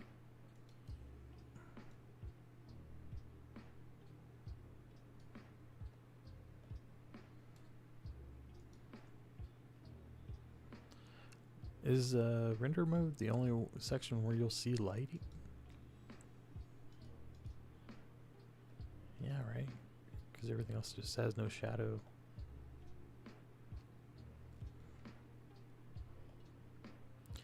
So what if I do right click shade smooth? That looks terrible. So bad. Alright, do I need to bevel the edges for every single corner then?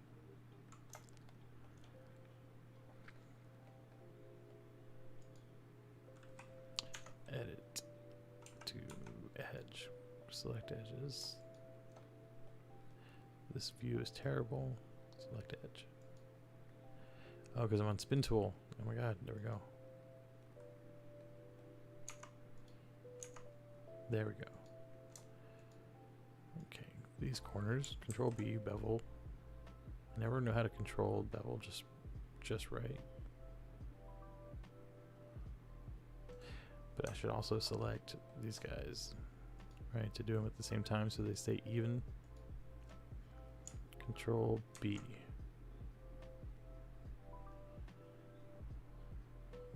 Did I not do it?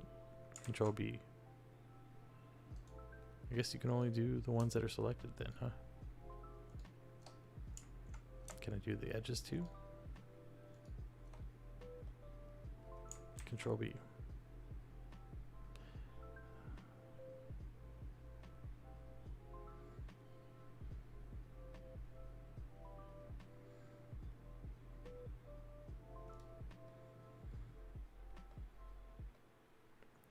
That really messes with the geometry, but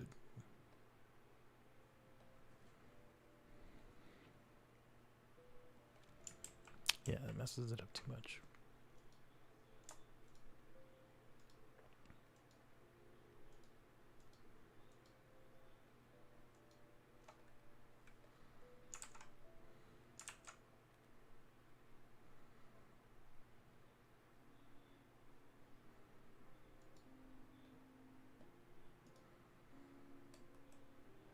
There you go.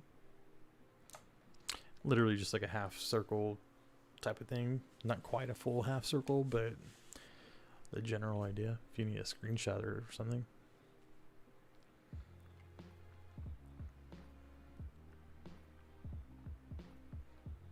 Okay.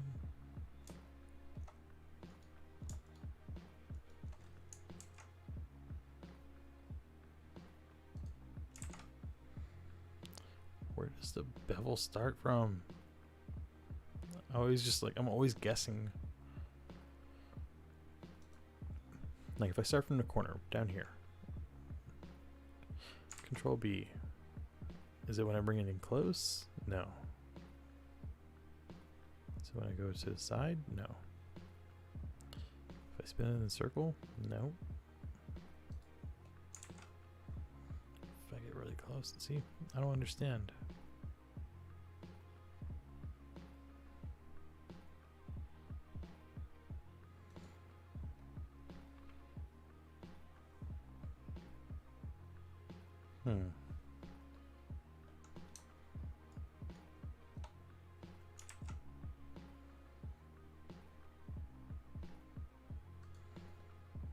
Okay, we're getting somewhere.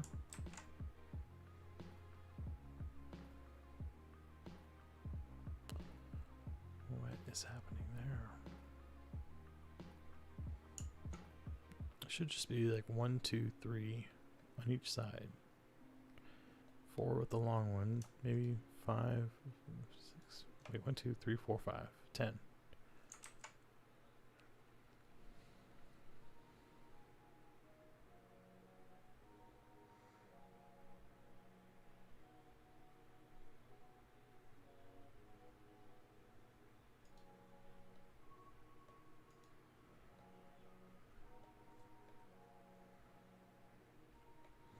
Okay, maybe.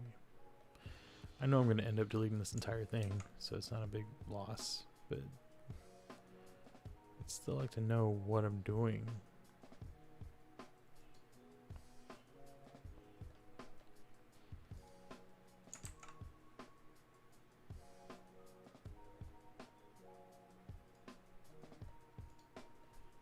Because right now it's all just a guessing game. It doesn't look terrible. It does look terrible, but it's not as bad as like having a squared couch type of thing. Alright, so let's see what happens if we scale it. It's actually not terrible. But could you rotate it? Not rotate it, could you bend it?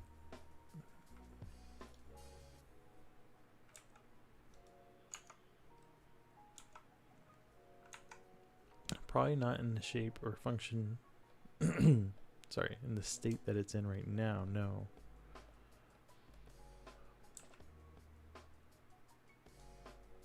Turn on X-ray, select everything here. Rotate, nope, extrude.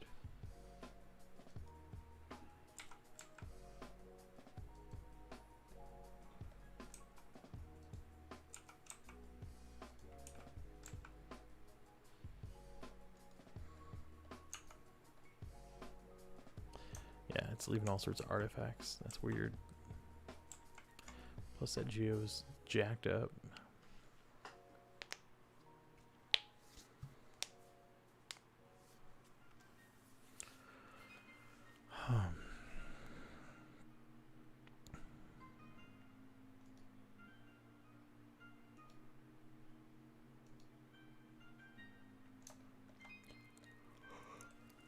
Oh.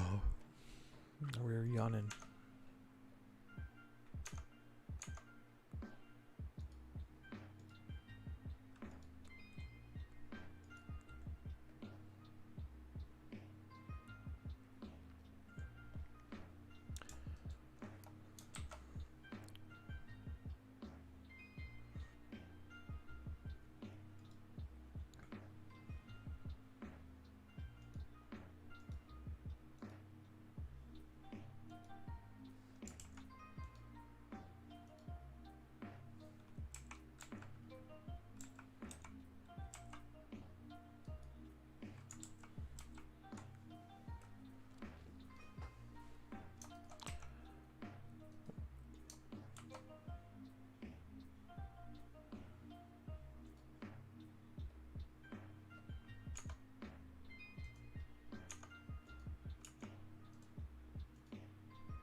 It looks terrible, but it's not as bad as I thought it would be.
What's in the armrest? Okay.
Alright, bro. I'm getting kind of tired and not making much progress. Though I think I have made some decent progress, right? Like, the fact that I have a layout of a house is tremendous. So I'm pretty happy with that. But I'm probably going to call it a night. Yeah, I don't know where I'm going to go with this. But thank you for taking the time to help me out, and I look forward to catching one of your streams as well. And I will I don't know when I'm going to be back on. I've yet to try, or yet to successfully schedule a stream for when I want to stream. It's always like whenever I have a little bit of free time. But thank you again. It means a lot. And we're gonna close out with a close-up on your gold star. Yeah. Do you want me to stay on stream, or do you want me to just like hop into yours? I'll probably just stop mine so that, because I won't be able to show your stream on mine. So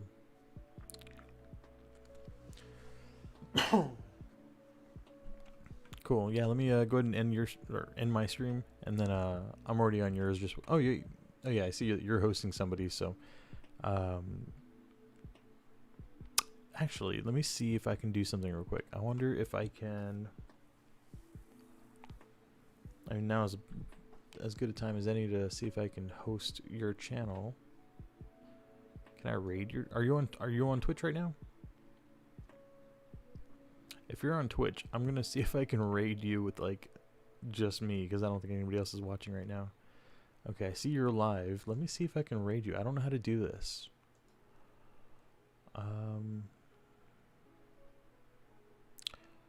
Channel? Go to my channel? Channel? Uh-oh, go to my... There we go. I had to mute that before we get a...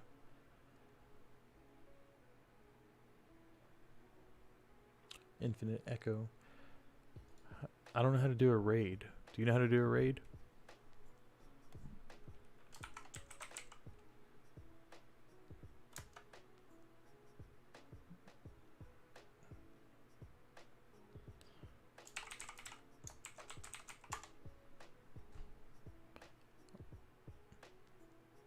I don't know if that's showing up on screen.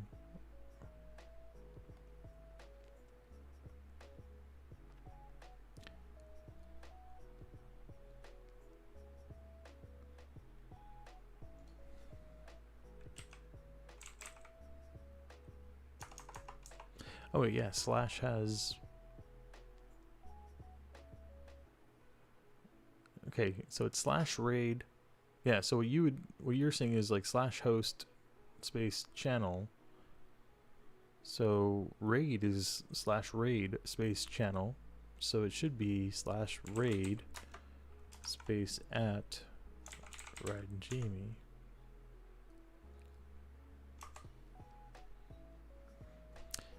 This channel has follower or subscriber only chat. So did you get a notification that you're... Oh, wait. 2 viewers are ready to raid Ride and Jamie now. Raid now, yeah. Let's do it. Okay.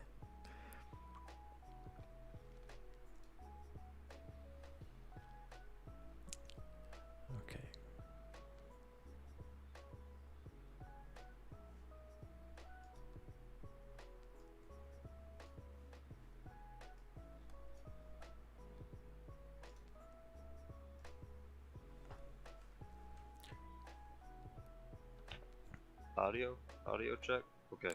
Cool. Yeah, I got your audio. Wait, can you still hear me? I'm not sure if you can hear me if you're not watching my stream. My phone down. So, that's a basic idea with the bin couch. How I did that. If I add a single vert in here, or really, let me do it from a cube. It'll be easier to follow.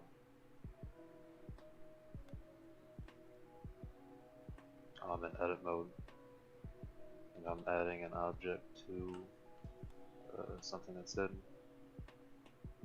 There we go. Now we'll be able to see it. Scale this up a little bit.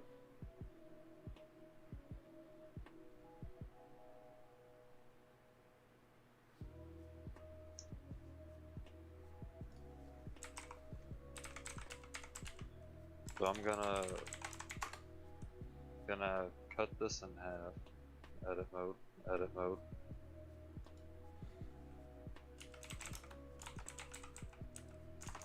And then I'm gonna delete this half over here, the vertices. Probably I'm gonna end my stream because I think I'm still streaming on my own channel. I'm not sure how this is working. Audio. I'm gonna add a mirror modifier